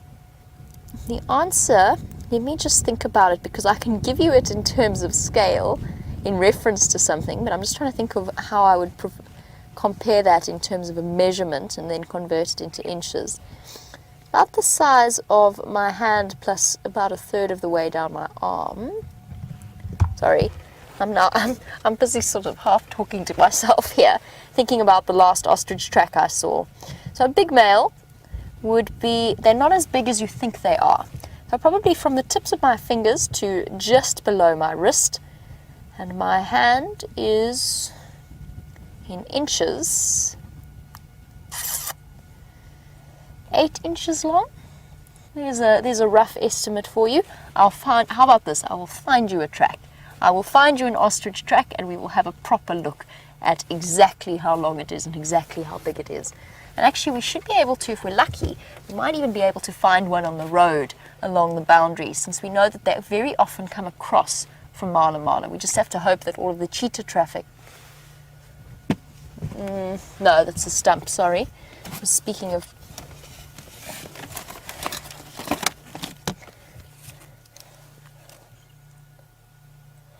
Sorry. I convinced myself I saw a cheetah. It was not a cheetah, it's a log. Tucker, who is 4 years old, would like to know, with these huge birds, can they fly up really, really high? The amazing thing is that no, ostriches can't fly. They're actually too big and heavy, and their wings are too small for them to fly up, kind of like a dodo or an emu. They're just too heavy. So an ostrich actually cannot fly at all, and instead has learned to run really, really fast. I'm going to leave our ostriches now to their dancing and whatever else they have planned for their afternoon. And I'm going to go and look for the cheetah. In the meantime, I think Brent has found a signal patch again. So let's find out how his afternoon is going.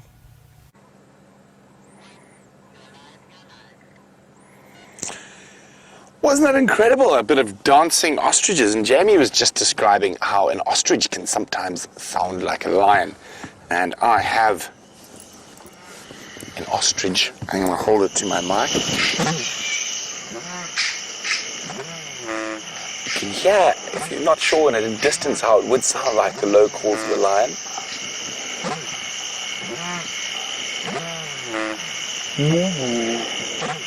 Very sickly lion. But they have caught many, many people over the years. And as Jamie's just been saying, cheetahs are great fans of ostrich meat. So we're going to try catch up with that big herd of ellies we had a little earlier. We're moving down towards the Mawati drainage out in some nice open air. So hoping they've come out of that thick stuff and we can get a nice view of them. Oh, before I forget,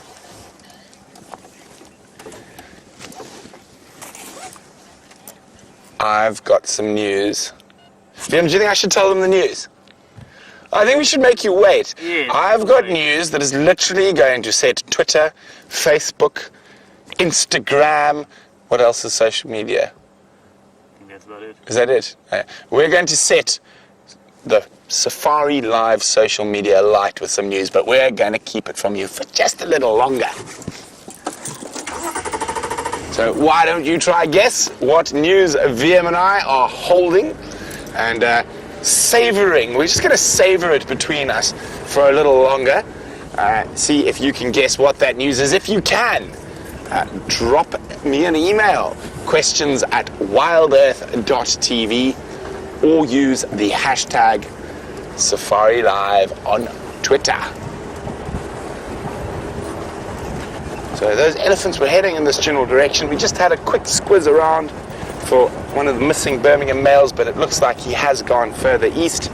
So let's go find some pachyderms. And as always, I've got my eye open for the nearly impossible tree quiz. Vim, how mean am I feeling? 5 on the scale. Out of? 6. 5 out of 6, okay. Vim's convinced me. There is your nearly impossible tree quiz for today. Something that has been completely munched on by caterpillars. And if we look, there are a few leaves still. Nice little green ones down at the bottom. But there's the nearly impossible tree quiz for today. What tree or bush is that? And again, answers to hashtag Safari Live on Twitter. I'm actually quite impressed with how evil we are, Vim. Or use the email address questions@wildearth.tv. Let's see, I think I got you guys, finally. And if it was too impossible, you're going to have to blame VM for saying I was feeling a 5 out of 6 mean today.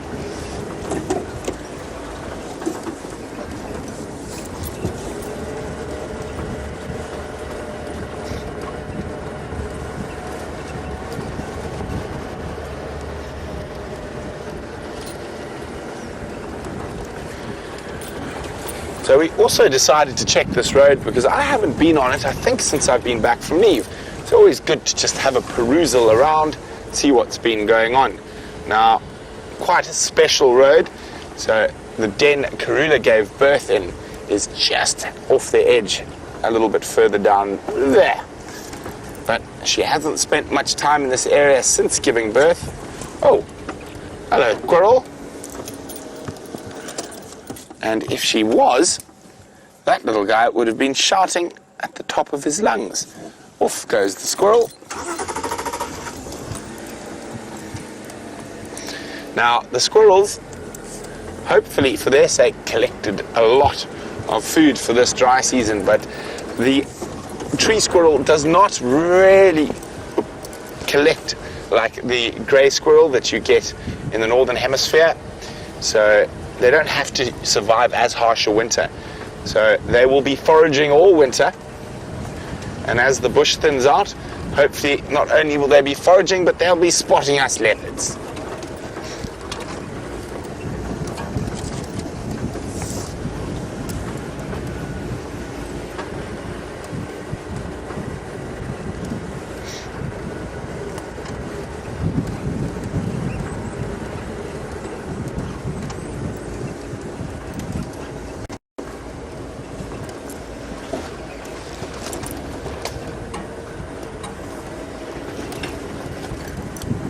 Well, someone thinks, are we going to new territory? That's not it. It's even better, Donna.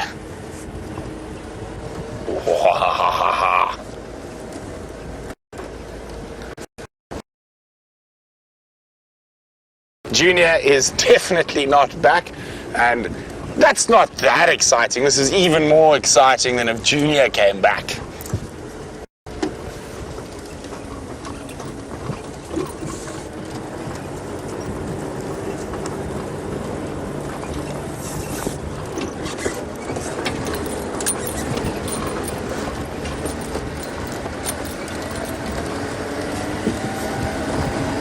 So we're hoping those elephants were moving in this general direction, but they haven't popped out onto the open. They haven't just yet.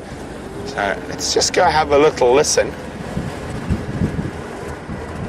Maybe they're still up towards Weaver's Nest. Let's go up there.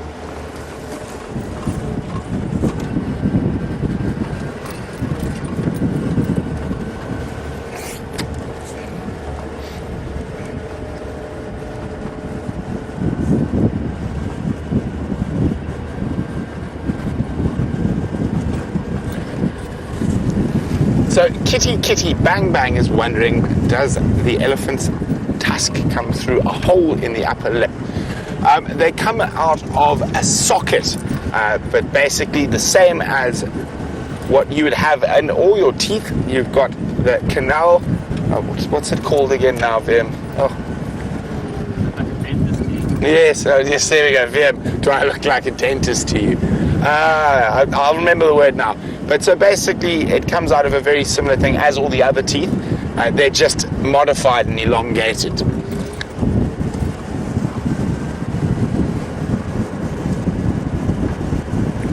Now, speaking of elephants, where have they disappeared to?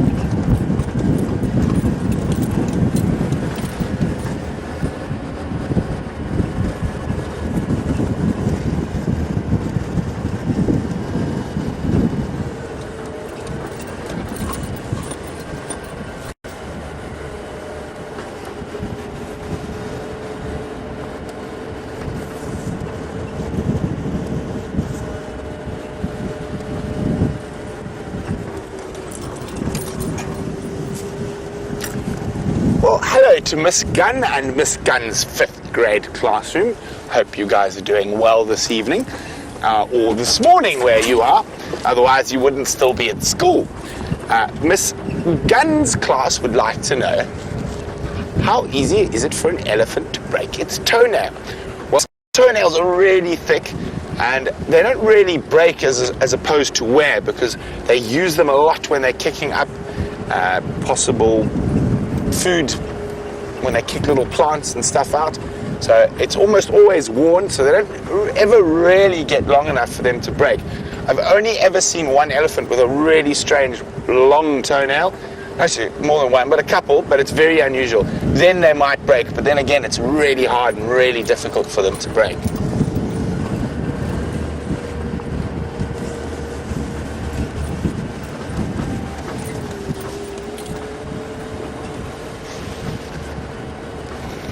Miss Lobo Bob is wondering, would any of the big cats go after a baby elephant?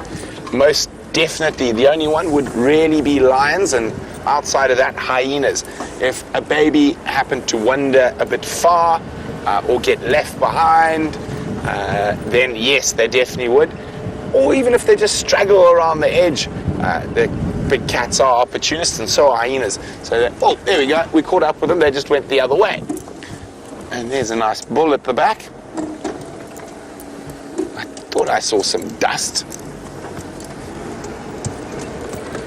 So this is how I like my afternoon traffic.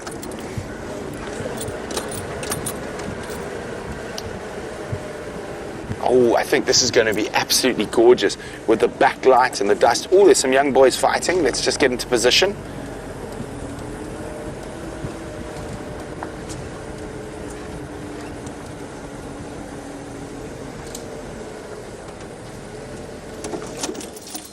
Look at that. See all that dust they're kicking up. Boom! Can you hear the tusks?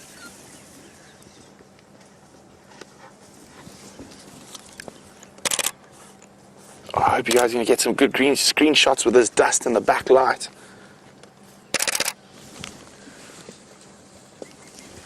Oh, look at that. Isn't that exquisite?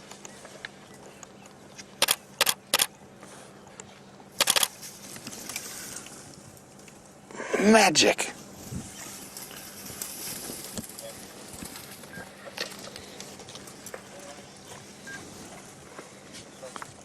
So these are young elephant bulls, around 20. Oh, back in the road.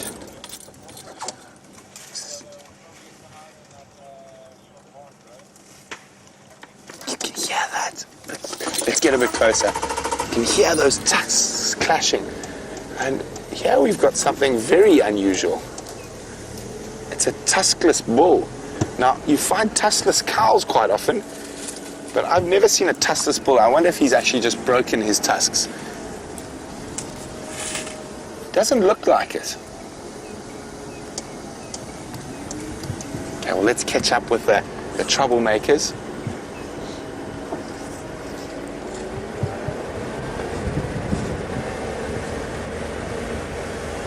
You can just see the dust they're creating up ahead.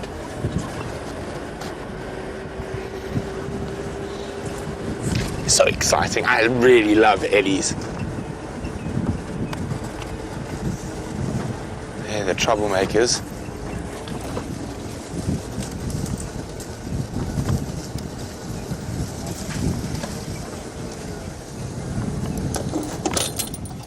The rest of the herd's further ahead.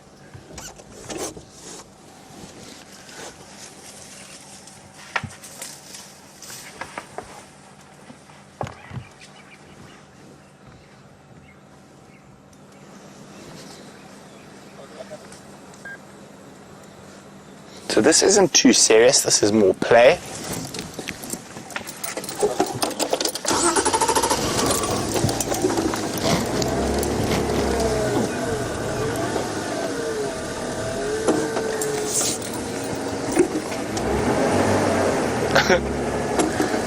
Horn in the bottom. Smashing the bushes.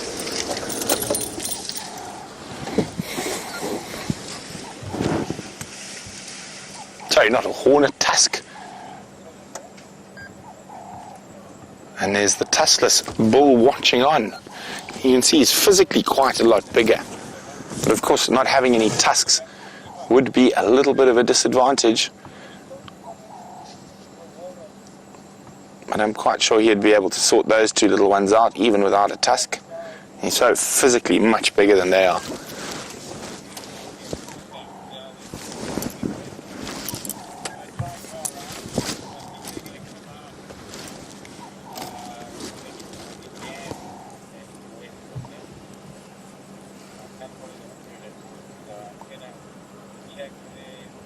Yeah, elephants all around us.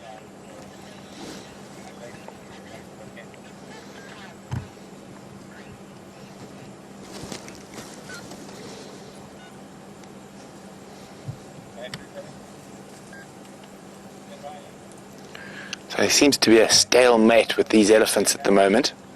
Let's go back and have a closer look. But wasn't that absolutely beautiful with all that dust?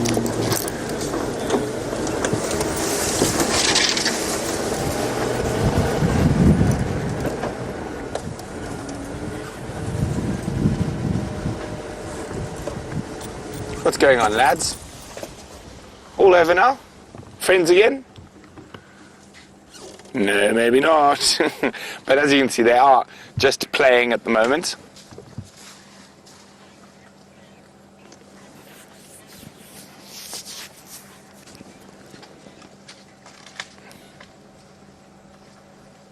Oh, they're disappearing into the thickets there. We're going to try catch up with the rest of the herd.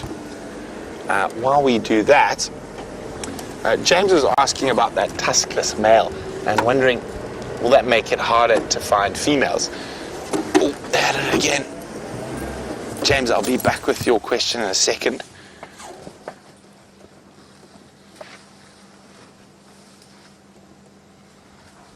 Just listen. You can hear those tusks hit each other.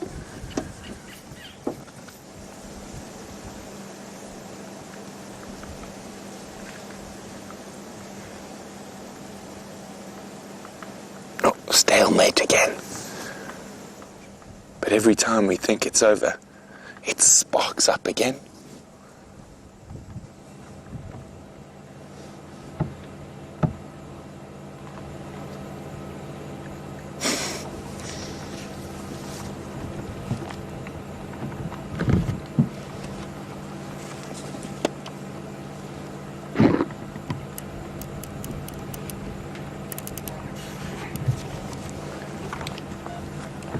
Just sitting and waiting quietly in case that sparks up again. I want you to hear that massive clash of the tusks. But it looks like they've calmed down a bit. They should catch up with the rest of the herd. So what we're going to do is, while they're moving through this thick area, we're going to catch up with the rest of the herd.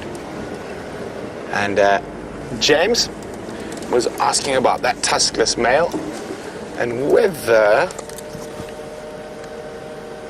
No, thought I spotted a leopard in a tree in the distance, but it was not. And whether it'll make it difficult for him to find females. Finding the females isn't the problem, James. It's out competing the other big males. So he's at a disadvantage. If you have, even if the mother male has tusks, imagine the damage he can inflict. Because normally, as we've just been seeing with the play fighting, is that those tusks lock and they take a lot of the force. Now imagine if you've got none of that blocking that force and that sharp object pointing straight into your face.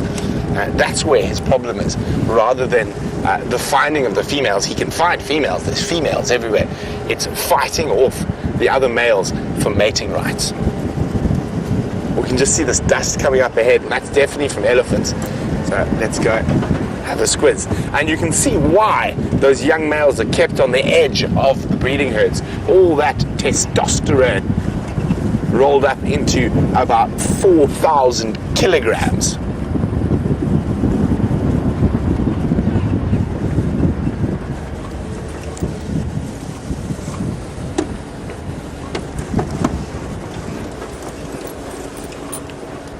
I'm not sure. There's one elephant going through there. The dust seems to be over there. But let's try figure out where they've gone. I'm hoping they're heading up towards quarantine. I think we could get some spectacular elephant silhouettes. Ah, there they are. Lenny was saying, we saw some young bulls fighting with Sam for an extended period. Would the matriarch break it up if she felt it had gone on for too long? Only if it disturbed the other elephants. If they want to fight and they're not causing too much trouble with other elephants, then she will just let it go on. Hello, mister. We seem to be around all the young bulls. It looks like a young bull pushing his luck with an adult female. Young bull with his bum to us, adult female in front. And that's when sometimes you hear that screaming.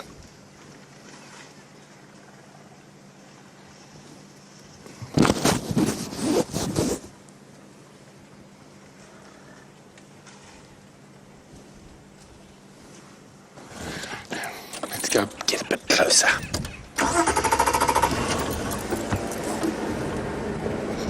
What a beautiful big breeding herd.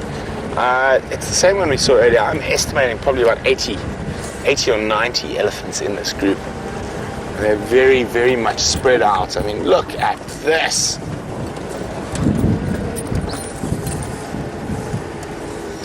Well, Chitra from India is wondering, do they communicate by stomping their feet on the ground? They don't. They communicate through lots of various different sounds. Oh, we got some babies. Most of them are rumbles that are too deep for us to hear. And then also, obviously, there's trumpets and screams and roars. The elephants have a multitude of vocalizations available to them. But the main communication is a low. And that can be heard for up to about 20 kilometers between the elephants.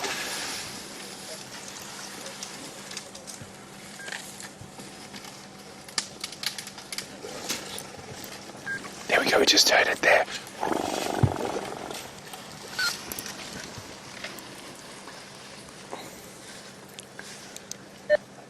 Large Llamivan Love at Philemon's Dip. Slowly mobile north.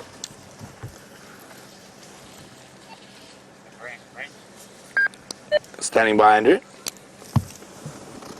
Got my update about the Djuma. They move west where they were, and we're thinking maybe they might come out there, Cambodia Dam, if it's the water there, I'm not sure. So, just a heads up. Copy, thanks very much, Andrew. I'll definitely make my way back into that area. Confirm, is there anyone with them at the moment? There was no one. They were moving through the woods, so I have to turn around and I think that there's a huge block for them to come out there. They must be still continue walking. Sorry, guys. Andrew's just letting me know the lions might be on their way back down towards us. Copy, thank you very much, Andrew. So we're going to leave this magnificent herd of elephants and try catch up with some lions. While we do that, we're with the biggest animal, and Jamie's with the tallest.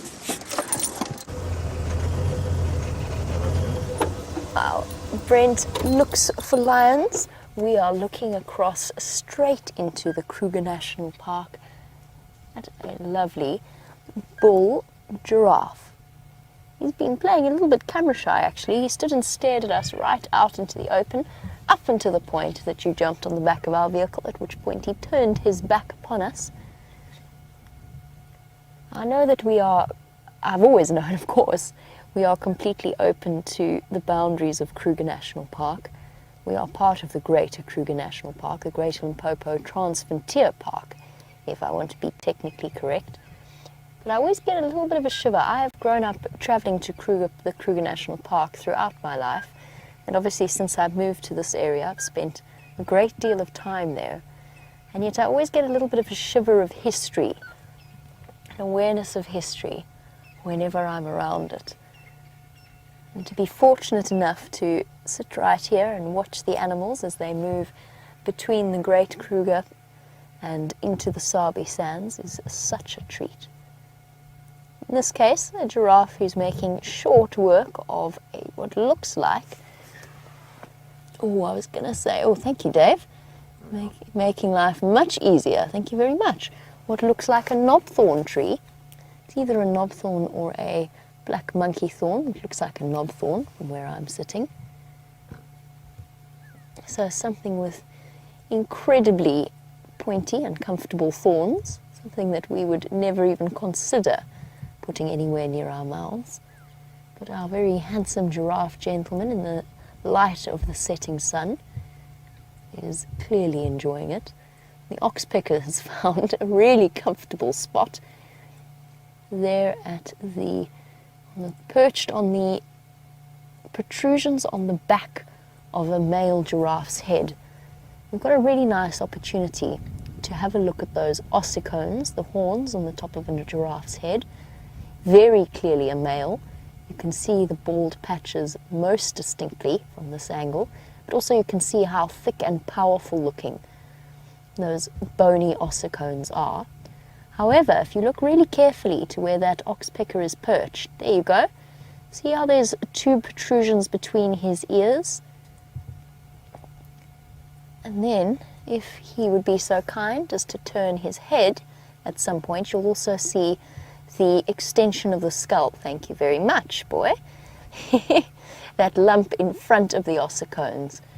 So that together, actually, the sort of the combination of the ossicones and those protrusions around his skull is what makes a male giraffe, or gives the male giraffe, a formidable weapon when they tackle other males in the process that is known as necking, so swinging it round and hitting them with their heads. So it's not just the ossicones. If they miss with the impact for the ossicones, or if they're looking to increase the damage that they do, having those lumps at the back of the neck here, as well as the protrusion on sort of essentially the forehead area of a male giraffe, will also add to the impact that will have.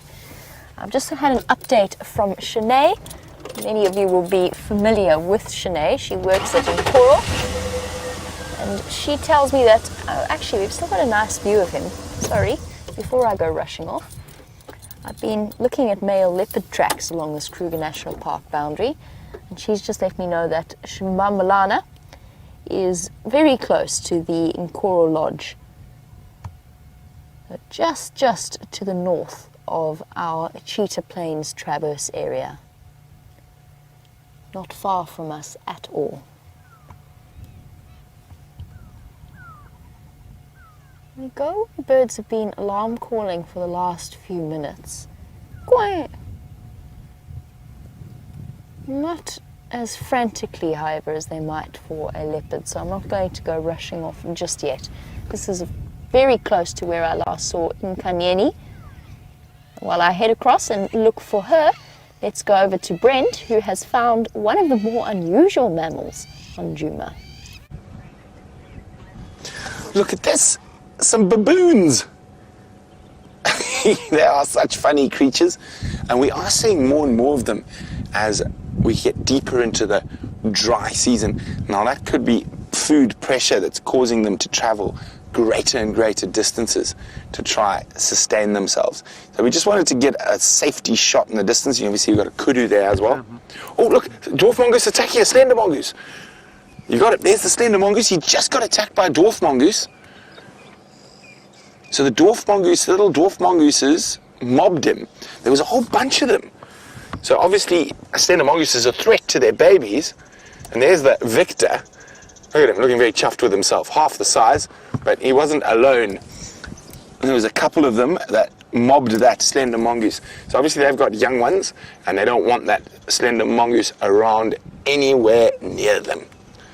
Vim's very happy. He said he wanted to see a slender mongoose earlier today. But we'll see if we can catch up with those baboons, and hopefully the lions are going to be heading this way. The Vuyatela water part, the Galago pad, so there's a very good chance that those lions are going to come down here, if not during drive, after drive. So keep an eye on the Djuma Dam Cam.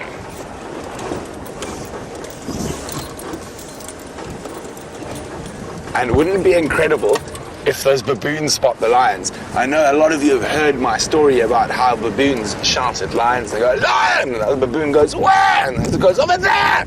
So it'll be really funny if we actually get to witness them shouting at the lion. I would be very excited. But now while we try to catch up with the baboons, there's been some speculation to what this massive secret VM and I have been keeping is. And Gracie, who's 8 years old and one of our favorite regular viewers, as well as lots of other people, speculate, could it be babies? VM, is it babies? I'm not sure. I don't know. Is it babies? Is it a baby? It could be a baby dwarf mongoose. Like that one that was just there. Is it a baby baboon that was riding on its mom's back? I don't know if it's babies. I think we're going to keep you... Oh, there go the baboons in front of us. They just dashed across the road. Let's try and get a little bit closer slowly. I think we're going to keep you in suspense a little longer.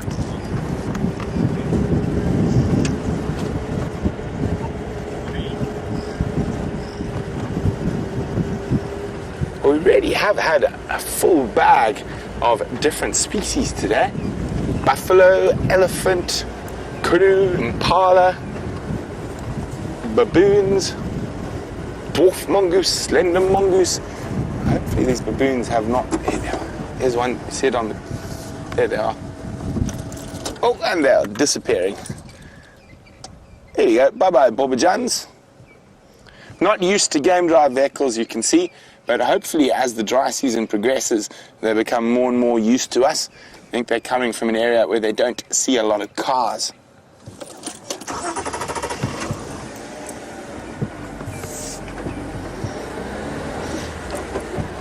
The big secret is actually VM's got a new hat. No, it's not. We're just still playing with you. But VM does have a new hat as well. No, the other one, the blue one. Oh, the blue one. You do have a new hat.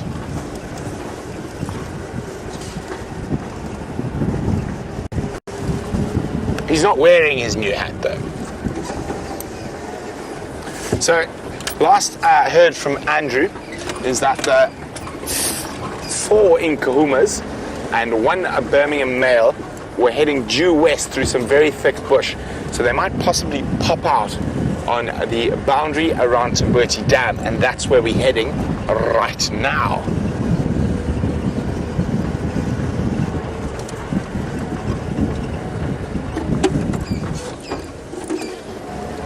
Did you see that, VM? There's some Franklin fighting. Look at that. Crested Franklins. Now this is right at the end of their mating season. They still have some of them. I've seen a few babies around. Oh, off they went. There's 2 males there. Now they got an incredibly sharp spur on their feet that they use to attack each other, very much like a chicken when they're competing for dominance. They seem to be doing a lot of shouting. Oh, and they've disappeared. But now from us who are on our way to look for lions, let's go to Jamie while she shows you an exquisite African sunset. You've just in time to catch the last rays of the sun as it disappears. Just a moment to enjoy in silence for now.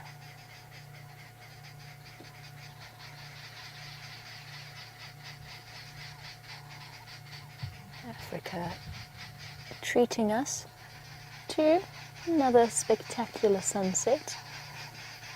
I can't say that I've ever experienced an awful one out here.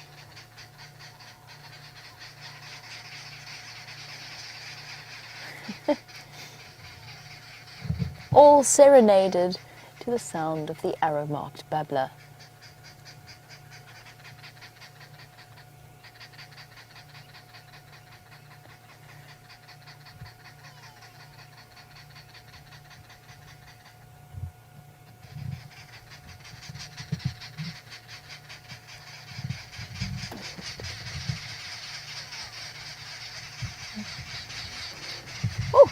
so noisy.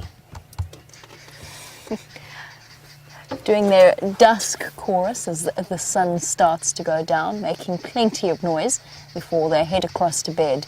One interesting thing that birds do, just before we carry on, very often what they'll do, woodhoopers do it and babblers do it as well, they call in one tree and then immediately move off to the next tree and go to sleep there. So kind of like a diversion tactic, as if to say, we're going to... Sorry. Mid-sentence stop there. It's just because I'm now listening to alarm calls from wildebeest, plus grey go-away birds are also calling. And I'm just trying to get a direction on it. But yes, birds will call and then from one tree and then go to sleep in another one just a little way away from that, in order so that if any predators have been attracted by the sounds of their calls, that they can then sort of, basically it's almost like flash coloration, just with flash sounds. Sorry, okay, it was a bird of prey. It was a goshawk. It flew straight behind Dave's head, and that was the reason for the upset go-away birds. The wildebeest, I think, is just announcing his territory. It sounds like a male. There's no snort to the prelude to the sound that he was making. I don't think we need to go rushing off to follow up on those alarm calls. And that goshawk's been pushed away by the go-away birds and the rollers towards Kruger. And that would explain the babblers as well. That's why they were chirruping away. We're at a part of Cheetah Plains known as Buffalo Dam or Buffalo Pan. Can't remember if it's called Pan or Dam. Definitely quite a lovely spot, and apparently one of Nkanyeni's favourite places to be. It's been a while since I've had a chance to explore this particular part of Cheetah Plains, so I'm just really enjoying the opportunity and the silence and the peace of the evening.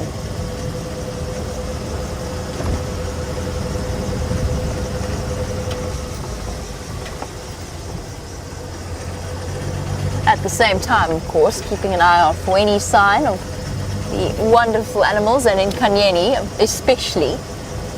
I'm so excited to have a chance to see her and her two cubs.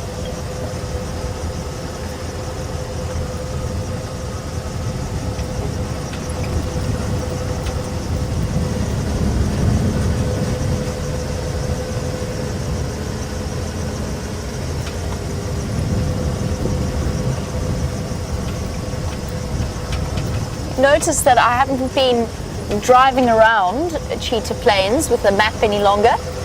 That's because I've pretty much familiarized myself with all of the roads here.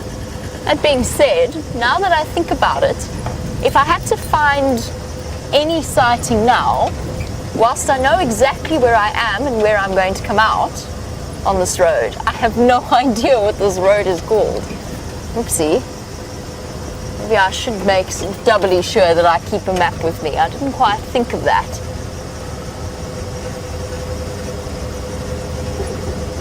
It'll end up having to describe where we are rather than to give the exact road name.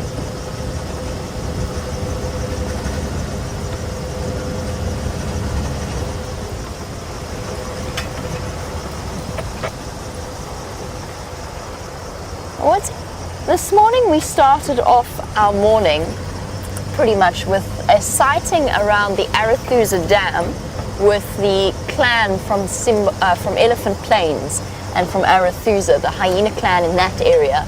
Individuals we might have seen on and off throughout our drives, but the first time since I've started working here that I've had them all together as a group, as a clan.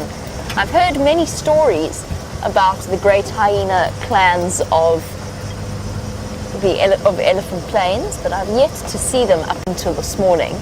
And apparently number close to 30 individuals, if not more. And the reason I'm mentioning this is because there's very little hyena activity on Cheetah Plains. I've just seen some tracks crossing through into Kruger, But beyond that, you know how we always drive around Djuma and we're forever pulling over to the side and then going, oh no, it's a hyena track, it's not a leopard or a lion. That's something that doesn't occur all that much on cheetah plains. We hardly even see their tracks.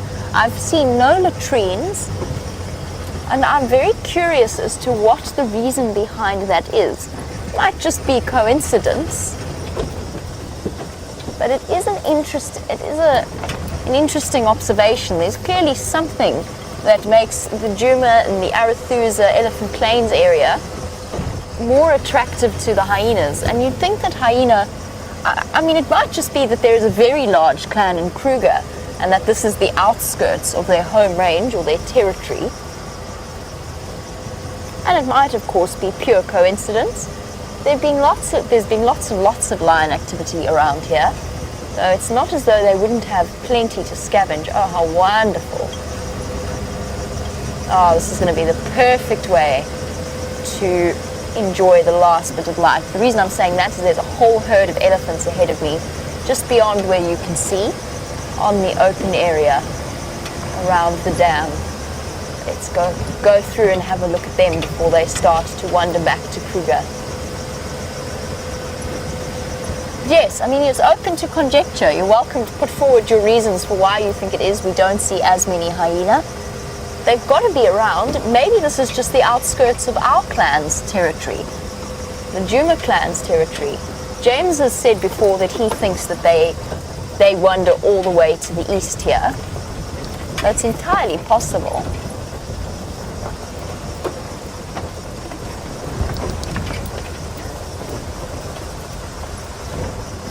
Oh, I hope we don't. No, we've picked up a passenger in the form of a large branch. There we go. It's making a lot of noise. Oh, there's a huge bull that we're going to see with the rest of the herd. He's actually upsetting the herd a little bit, pushing his luck with the rest of them and some of the younger females. I'm not at the lock. Where are you? Okay, oh my goodness, okay, let's go finding you. Let's take a moment to stop at a distance because we can watch the interplay and the dynamics in this clearing with this camera. Here's the big bull, second from the left. He's pushed his way into prime drinking spot. And one young bull is splashing about off to his left. And you really get an idea of size difference and about a decade of growth will make. The bull on the left is young. He's young enough still to be with the herd. And the bull on the right is, oh, look at that.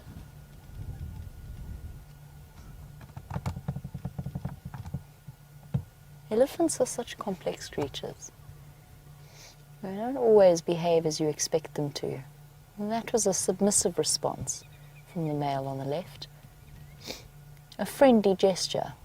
It hasn't been met with the greatest of enthusiasm, but that is what he was attempting to do.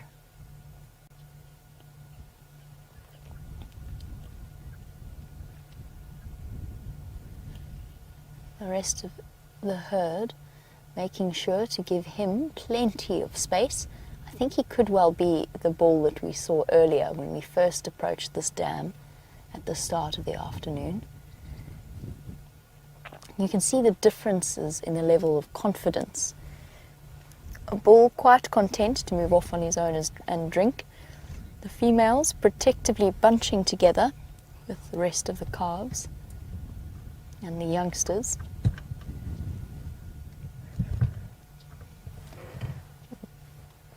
It's all right. Dave just double checking the leveling on the camera. I think it took him by surprise there. A little bit. Just a little bit.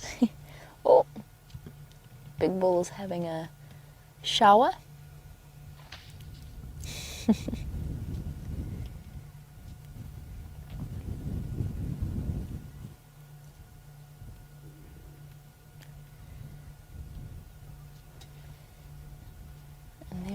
incredible serenity to a sighting like this. And Dave, if we can look at the elephant on the far right, look at that tusk. Isn't she awesome?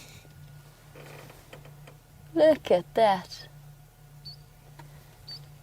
Just goes to show the genetic variation that comes through for each individual's tusks. I'm not sure if you managed to catch a good glimpse of her.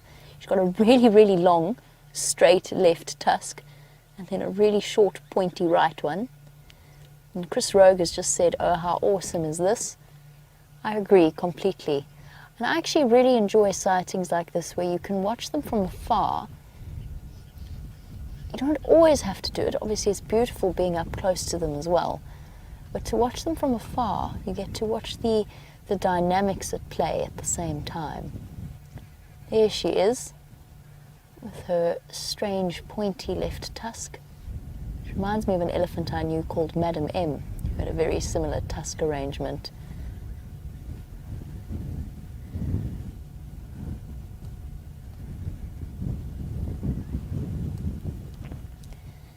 Alison, welcome to our sunset safari. I hope you are enjoying this sighting as much as we are. You were wondering if we're talking about an elephant bull who is very visible in the middle of that herd, standing a good, I would say, 5 or 6 feet at the shoulder above the rest of them. You were wondering, what is a female elephant called if a male is called a bull, and what is a baby called? A female is called a cow, and a juvenile elephant, like the one that we can see hanging about at the back there every now and again, there we go, it's called a calf. So very much like a cow. A bull, a cow, and a calf. And the same applies to hippo, to rhino, buffalo, and most of the larger antelope species. That's the correct terminology for them.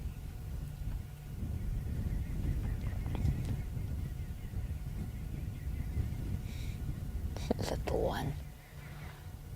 They've picked the toughest spot for you to go and have a drink. That's going to be really difficult with a short trunk. No trouble for the bull or for the larger females, but the little ones are going to have to scurry round to the other side. They're never going to be able to reach that far down.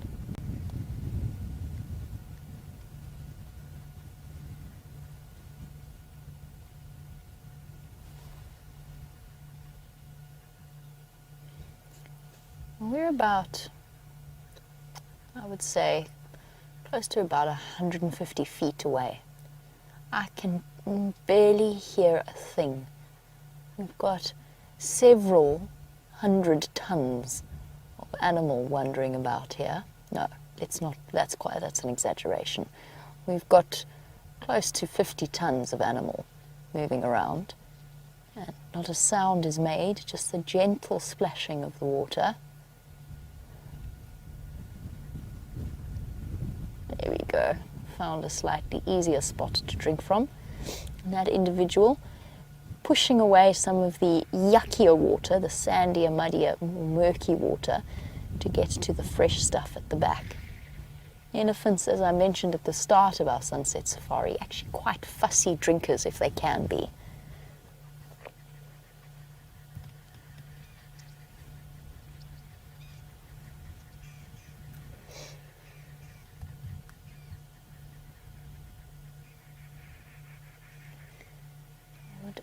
Love to know. I would love to be able to be an elephant for a day and actually communicate with them, understand and speak their language. Because the herd is split apart for now, and they've got the presence of an enormous bull. This cow that we're watching walking in front of us is probably one of the largest in this herd. So she will be one of the oldest individual members, with decades worth of accumulated wisdom. Oh, and the rest of them now starting to move off. Yeah, she's encouraging them all that it's time to go.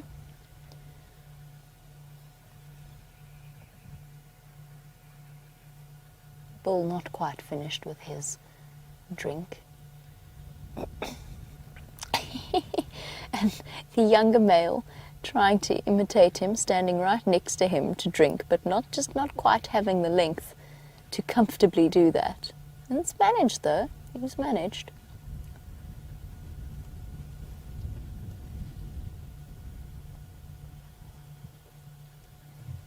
Looks as though he's about to go tumbling head first into the dam.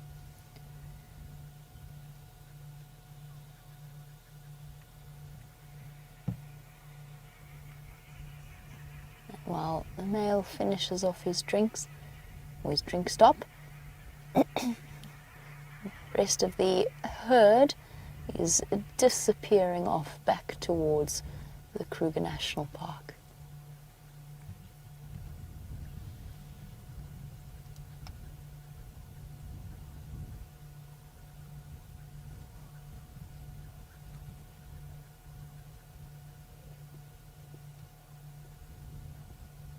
Very peaceful sighting.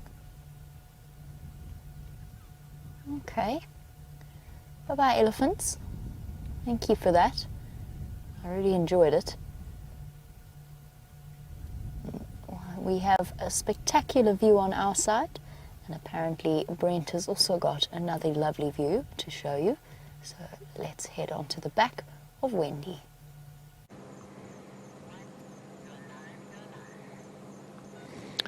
So we're sitting on the northern boundary looking west, and you can see the Drakensberg mountains in the distance, and this is the area where the lions are supposed to pop out, but not a bad area to just sit and take a quiet moment and look at our surrounds.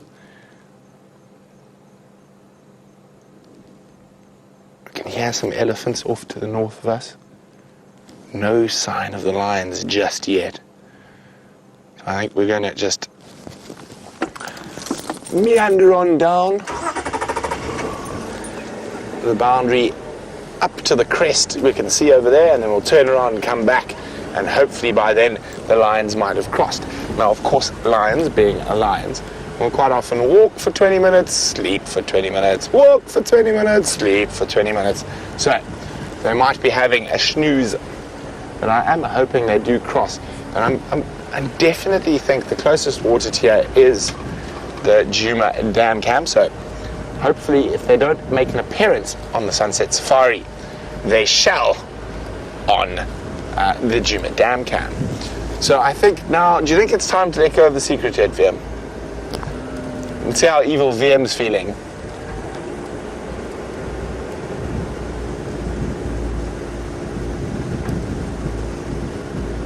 Well, James Richards got the closest to the surprise so far.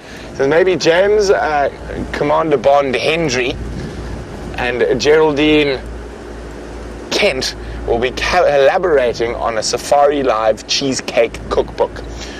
I can definitely say that's not the surprise, James, but a very good thing. Maybe we should prompt them to do such. And I think you're going to have to include old Kirsten McLennan Smith and Rebecca in the cheesecake making fraternity. So VM, have you decided yet? I'm going to leave it up to VM when we tell you. How's that? I think we should do it at the end of the show. Ah, okay. VM, I think we're gonna save it for the last few moments of the show. I think that's an excellent idea, VM. And I still haven't heard anything about the nearly impossible tree quiz. Did you guys forget? I think I've got you, and no one wants to send an answer.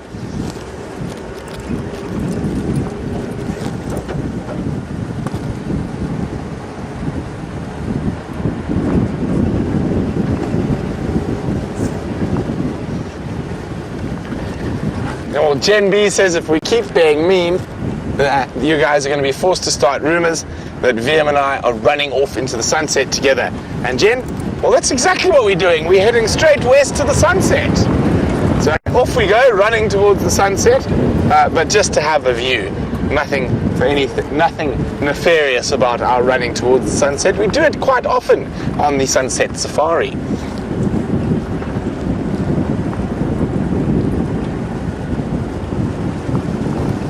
We are really hoping that those lions, just make sure they haven't decided to sneak out behind us like That happened to me and Dave this morning. We were watching three lioness. We only knew there were three lioness, and they were jogging.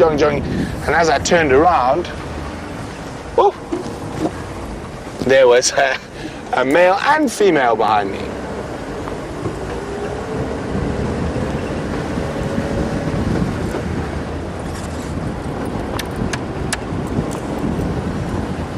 I do love this time of the day, though. It is spectacular.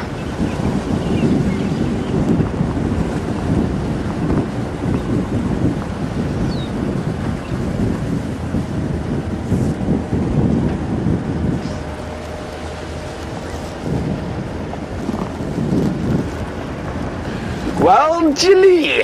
Well done, Jilly from York, who got the nearly impossible tree quiz half right. She says, is it a bush willow? It is, but which bush willow was the nearly impossible tree quiz today? I'll give you guys a little time to stew over that. Which bush willow was the nearly impossible tree quiz today? It was a very tough one because it had been munched on by a whole bunch of caterpillars. But it indeed was a bush willow. So half points.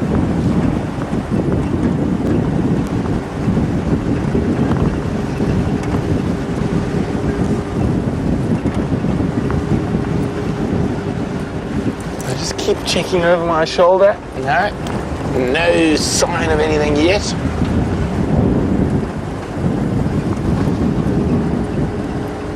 Might as well, while we're up here, go have a quick squiz at Sydney's waterhole.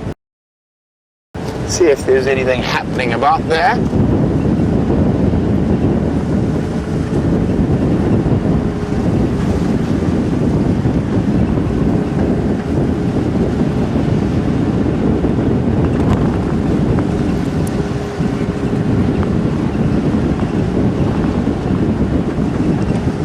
This is probably the highest point on Djuma at the moment, right up here on this crest.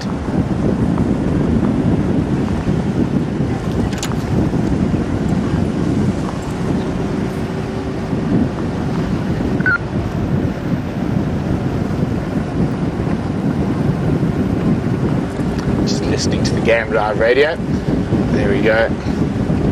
Approaching Sydney's waterhole. Maybe there's something mysterious there.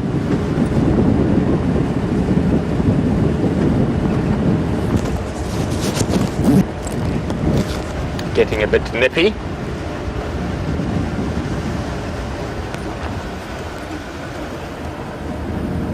So this is near where Jamie saw that African wildcat.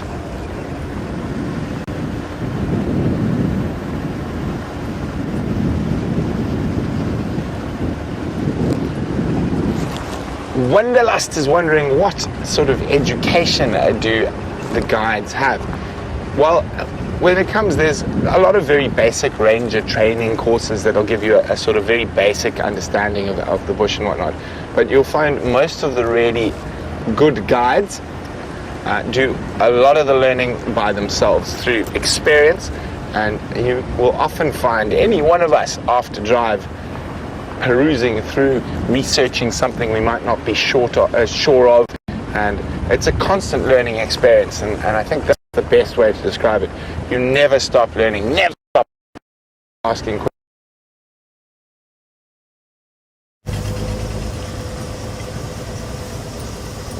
And while Brent checks out Sydney's dam, we're heading out to explore the mysteries of Cheetah Plains in the evenings.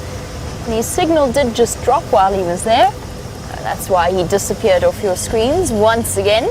Wendy appears to be suffering significantly from gremlins, this today in particular. And our tech team are working furiously to right the situation. I'm not sure if Brent's given you his surprise or not now. I know the answer. Brent's keep thinking about keeping it a secret, I hear. Well, far be it for me to tell secrets that are not mine to tell. I know what it is. We're going to keep you all guessing, apparently. I think that I would be in very big trouble. if I gave anything away, so I better keep my mouth tightly sealed.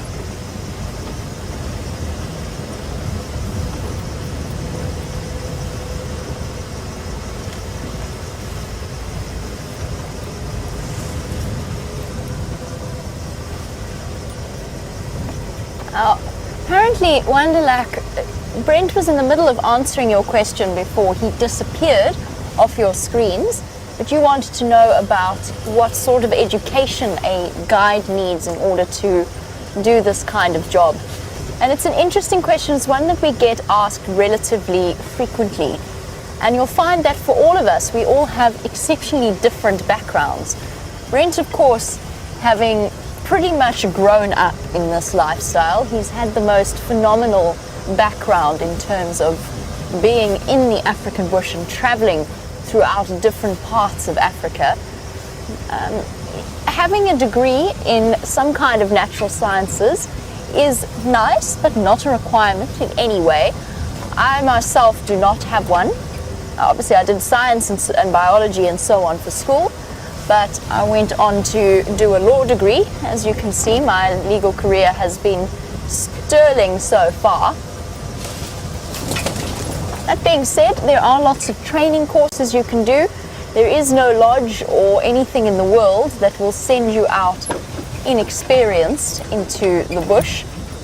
So it usually takes a good few months before you start taking your first game drive. Sorry, we have to stop for this, it's just too beautiful. Just making sure all my lights are off. Is there a more beautiful silhouette, or a more striking silhouette than that of a giraffe, highlighted against the sky?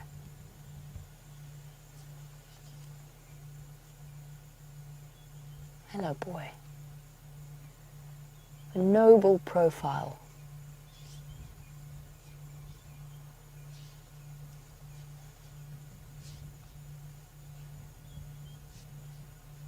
In Bushman mythology, they don't have the constellations that Western culture have followed, that comes from Greek myths and Roman myths, stories of Orion and Scorpius. Instead, their constellations are of African animals. And one of them, a sort of a series of stars that lines the horizon to the south. I'm not sure what constellation that is in Western terms, but to the Bushmen of the African areas, that's a journey of giraffe walking across the sky. And when we have scenes like this, even as he does make life difficult by disappearing behind the trees, you can understand just why something like that captured their imagination to the point that they named the constellations and the stars that they were seeing after it. It really is a stunning scene. Right, we just had to stop for that quickly, but we were trying to get my hair under control. It's a bit tricky, but we shall try. We were talking about education and where we get our knowledge from. Now, we've all acquired it in different ways and different means, but you'll find that all of us, from myself, Brent, James, and Steph and Sam, all united by a passion in terms of what we are doing. For us, it's not like learning, it's not like doing homework. We're so fortunate that because everything that we see is magical and interesting, whether it's the smallest insect to the largest animal, the time that we spend out here, we get to just learn more and more when we are out here. And some of us have different areas of expertise, some of us have different subjects that we enjoy learning about more than others, but we're all united in the passion and the enjoyment that we get out of here. And for us, it's not a job. For us, it is very much our lives. I don't think any of us could really imagine doing anything different or living a life that is any different. And we're so fortunate in that for all of us, we have an opportunity to share it with other people, and in our case, to share it with the most enormous audience across the globe. And that ultimately is what we aim to do. We tell the different stories of the animals, but most of all, it's about the joy and the wonder and the little intricacies that the nature has to offer here. And there's no better place in the world, in my opinion, to work, and I'm sure the same can be said for the cameramen, just in their particular fields. There's a reason why I think we have some of the best cameramen on the planet. First of all, it's wildlife, it's filming animals, and it's filming animals live without editing, and a lot of them have feathers and wings and tend to fly away, and the others run very fast. There's all kinds of intricacies to it, and they have to sit on the back of a bumping, moving vehicle all the time and somehow manage not to make the audience motion sick.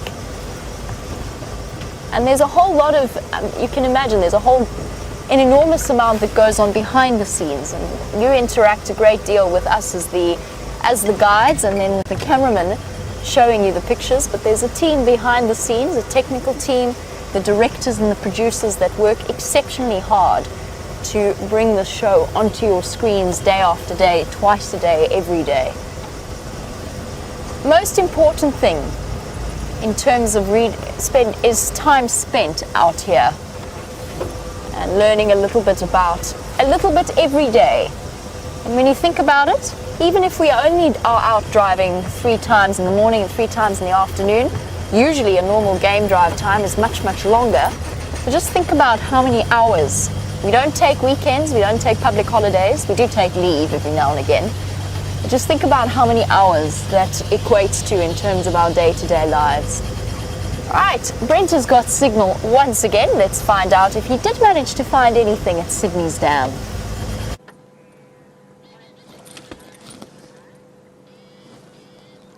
So there you go, Vim showing you we're not the only ones searching for those lions. And we've just been sitting quietly once we got signal again and listening, but doesn't look like they've popped out yet.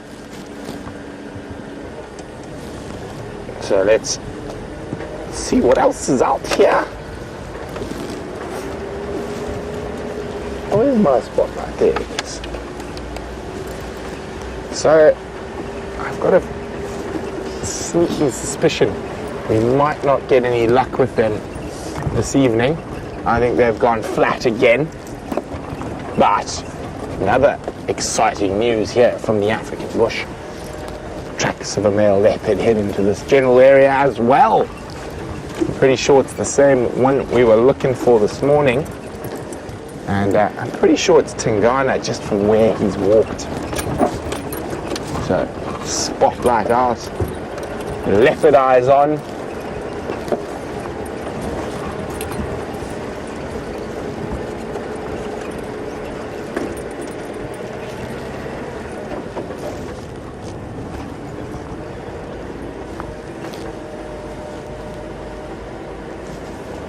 Of course, got to find lots of other little interesting nocturnal creatures. I'm very jealous of my dad at the moment. In the last week, he has seen 4 aardvark and had a pangolin crawl under his game drive vehicle. And he's not that far from us.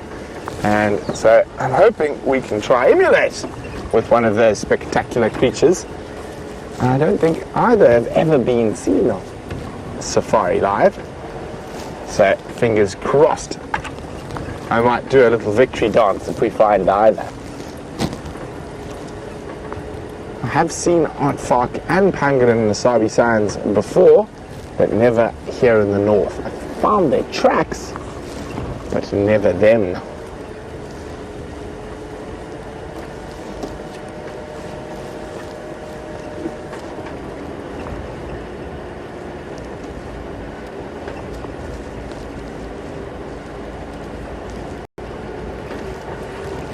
Where are you? So pangolin, probably the best place to look on Djuma is either around Twin Dams itself or on Inyala Road north and south.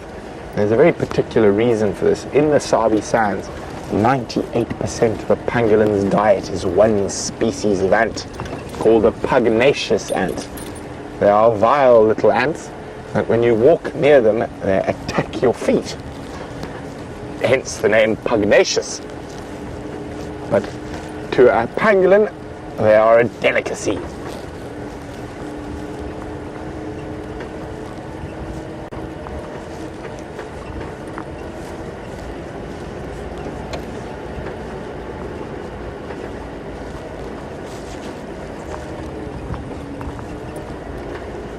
And of course, Liam and I are still keeping a very big secret that we might let you have at the end of the safari.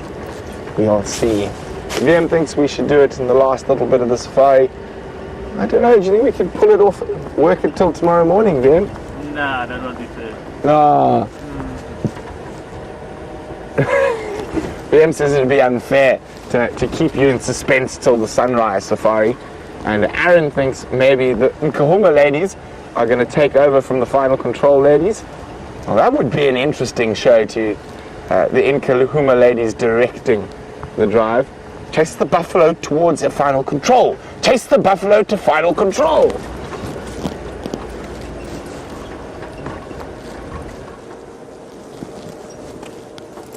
As I don't think much work would be done.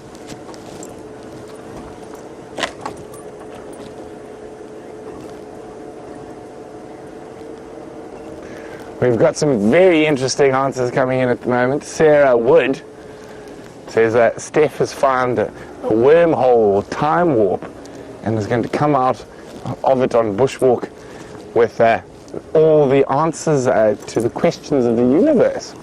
Now, Steph would quite like that, but who knows, maybe he has. I severely doubt it though.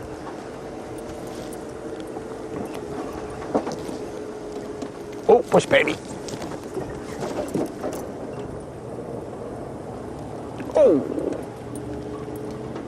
And our little guy, oh, he's probably going to leap. Is he going to leap across in front of us? Look at him. Hello, little mister. You got him there? There he is. Hello, little bush bit. Oh, big jump, big jump, big jump, big jump, gone. Oh, he was very quick. Anyway, that was a lovely little view, even if it was very short. He's done a big jump, big jump, big jump, gone. Oh, no, he is very far gone by now. Such fascinating little primates. The smallest primate we get here in the Sabi Sands, the South African Galego or lesser bush baby.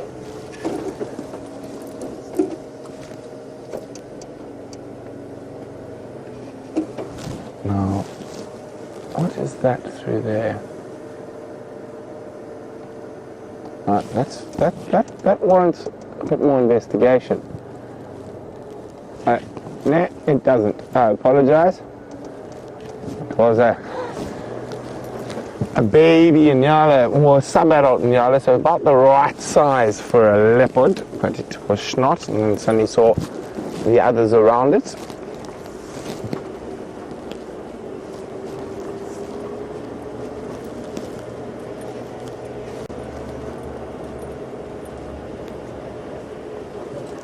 So back to the nearly impossible tree quiz.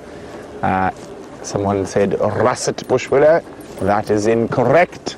It is the most, I'll give you another hint, make it not such an impossible tree quiz.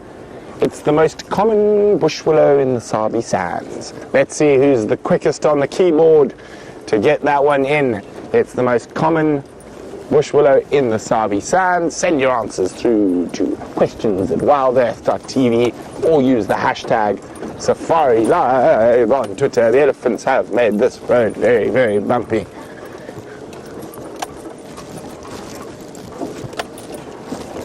Like a rag doll here. And we're off.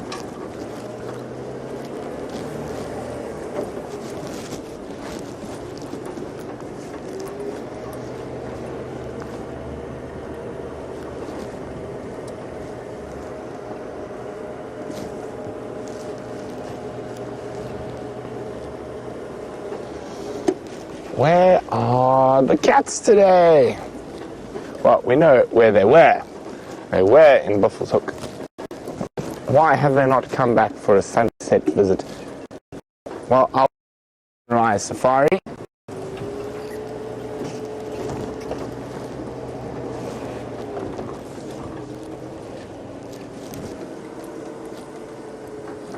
Or make a cameo appearance towards the end of this safari.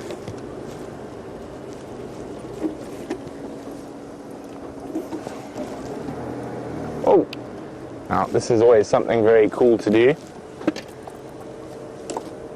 There's a big herd of elephants up ahead. Oh. And we don't put our big spotlights on them. And it's sometimes amazing if you just sit. And with our side lights, you'll just pick up a few of them just on the edge of the light. You can just see the gleaming tusk there. But you should be able to hear them as they move towards us.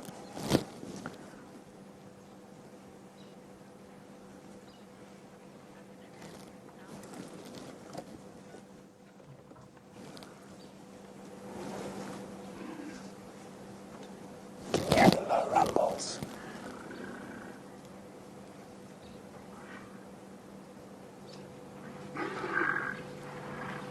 Now that was an elephant fart. We just heard that.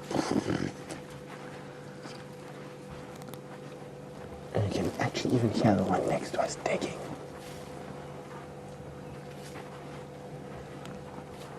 So after dark, a lot of sounds are much louder.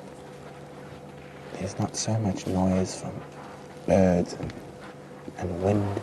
It's very still at the moment.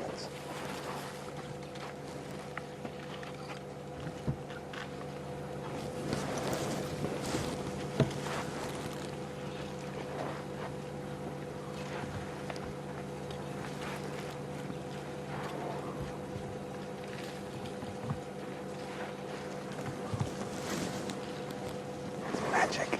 And this is one of my favorite things about living in the bush.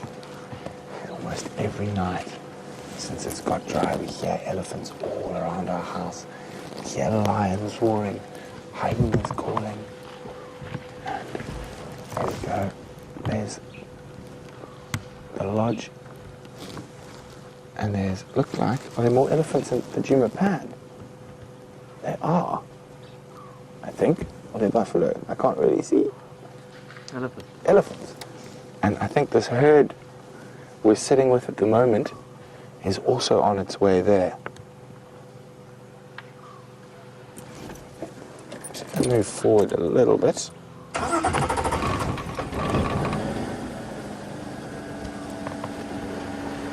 Try to get right in the middle of these elephants. And we're just going to stop and listen. I can hear two young boys fighting again.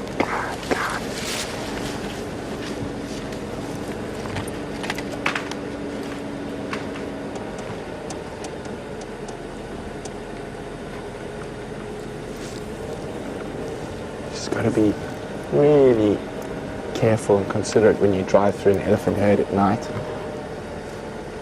Keep slow, steady, still. There we go, you can see them popping up here. And they are heading straight towards. And you can see that it's a bit grainy. VM's pumped the ISO on the camera. So it's not nearly that light with our natural eyes. He's using that camera lens to manipulate what little light is around. You can actually even see quite clearly the suckle marks on her teeth there, how moist it is. So she's obviously been suckling recently. A little bit difficult to identify. Oh! Maybe she'll leave it there and I can come have a look in the morning. Oh, then we're being attacked on the left.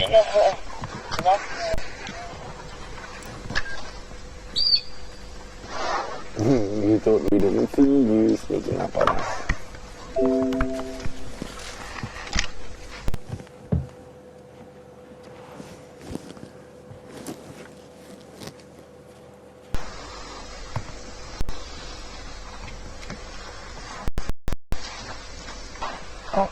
Is that the baby who was suckling? It could very...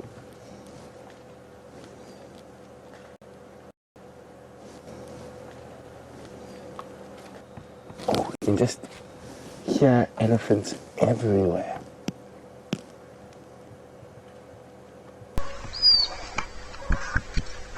You can see all the little nocturnal insects buzzing around.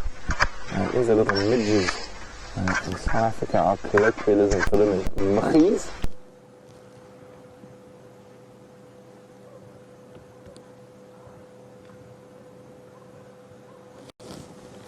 Okay, I'm going to try and sneak a bit further forward through the herd now.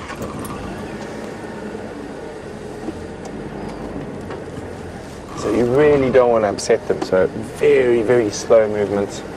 And of course you can't see everything that's going around at night, so it makes it just that little bit more, or you just have to be that little bit more careful. Looks like we're through.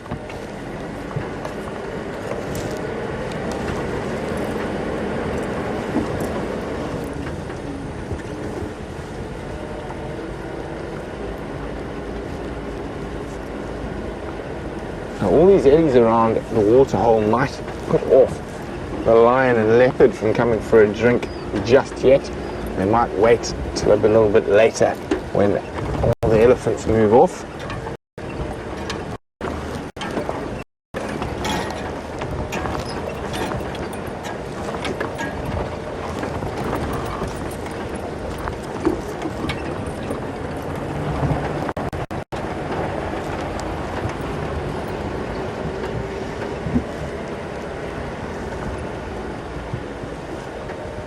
We got some elephants kicking up dust.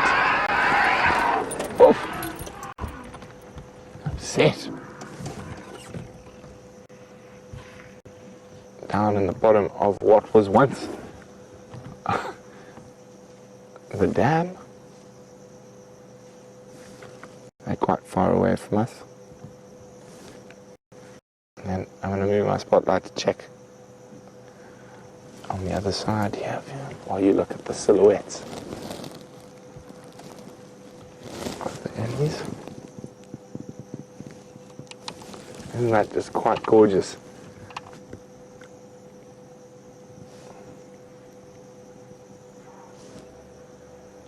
I can see a bigger moth flattered through the screen there.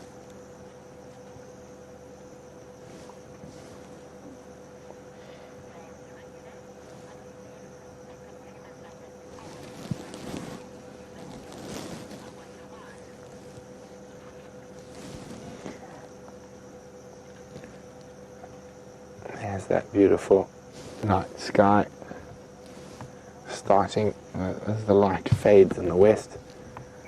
I see the eddies down there.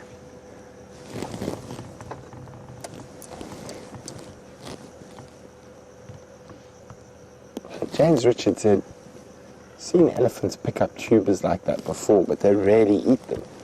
Well, I think it just depends, and I think with this dry season and the lack of food around, they might start eating stuff we're not so used to seeing them eating. And I have seen them eat lots of tubers before in northern Botswana. But of course that's a far drier climate than here. I'm going to try and see if we can get to the little pan there. See if that's a better view. Use that ambient light from the dam cam's spotlight.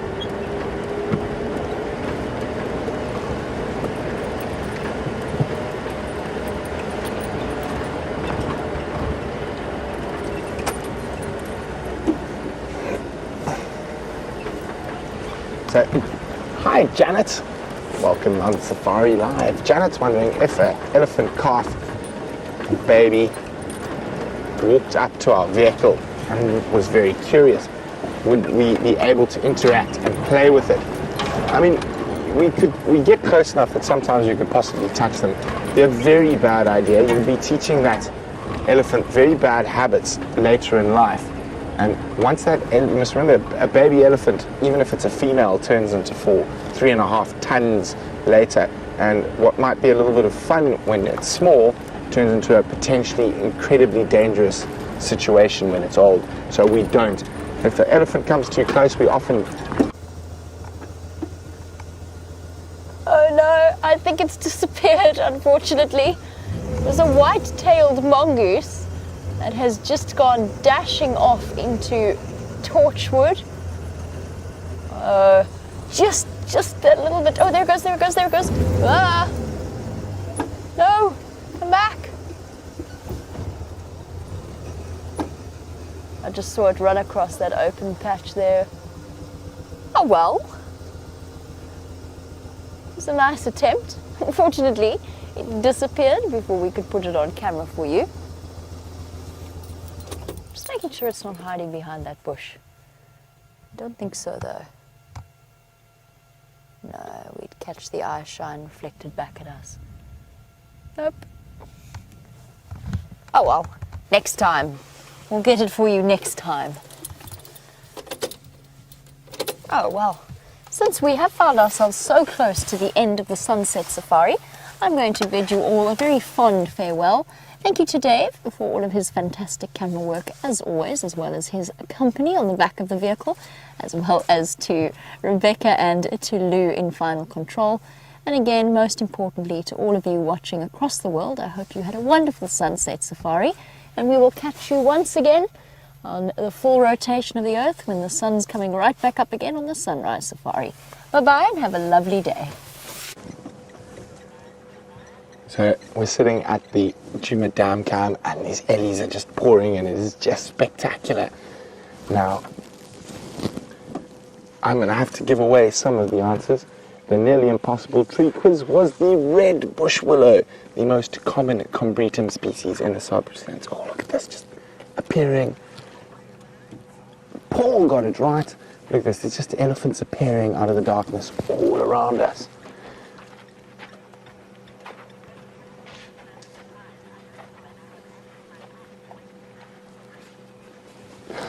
Gracie, who's 8 years old, says, "Brent, please can we know the surprise? I'm little and I've got ants in my pants waiting to know." Well, Gracie, and to everyone out there, the really, really good news as the first Nkahuma cubs have been born. They were found in Torchwood on this sunset safari by Ephraim near First Rock. So there's the big news.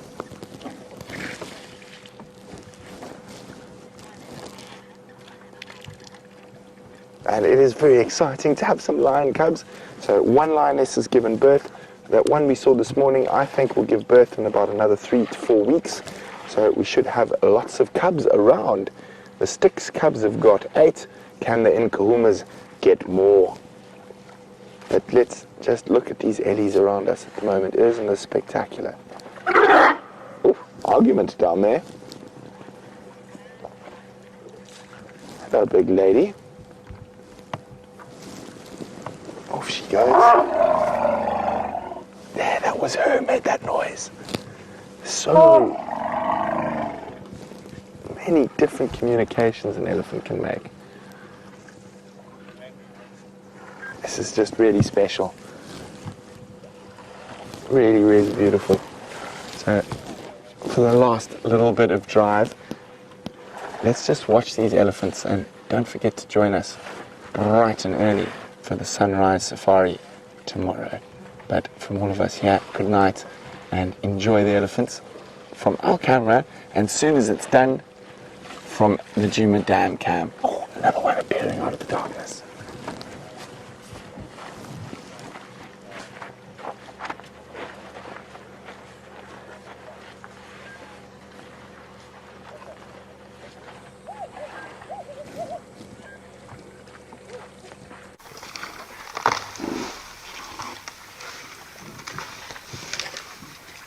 Bye guys, we're not going to sit in your way, we're going to move so you can see the elephants without us. See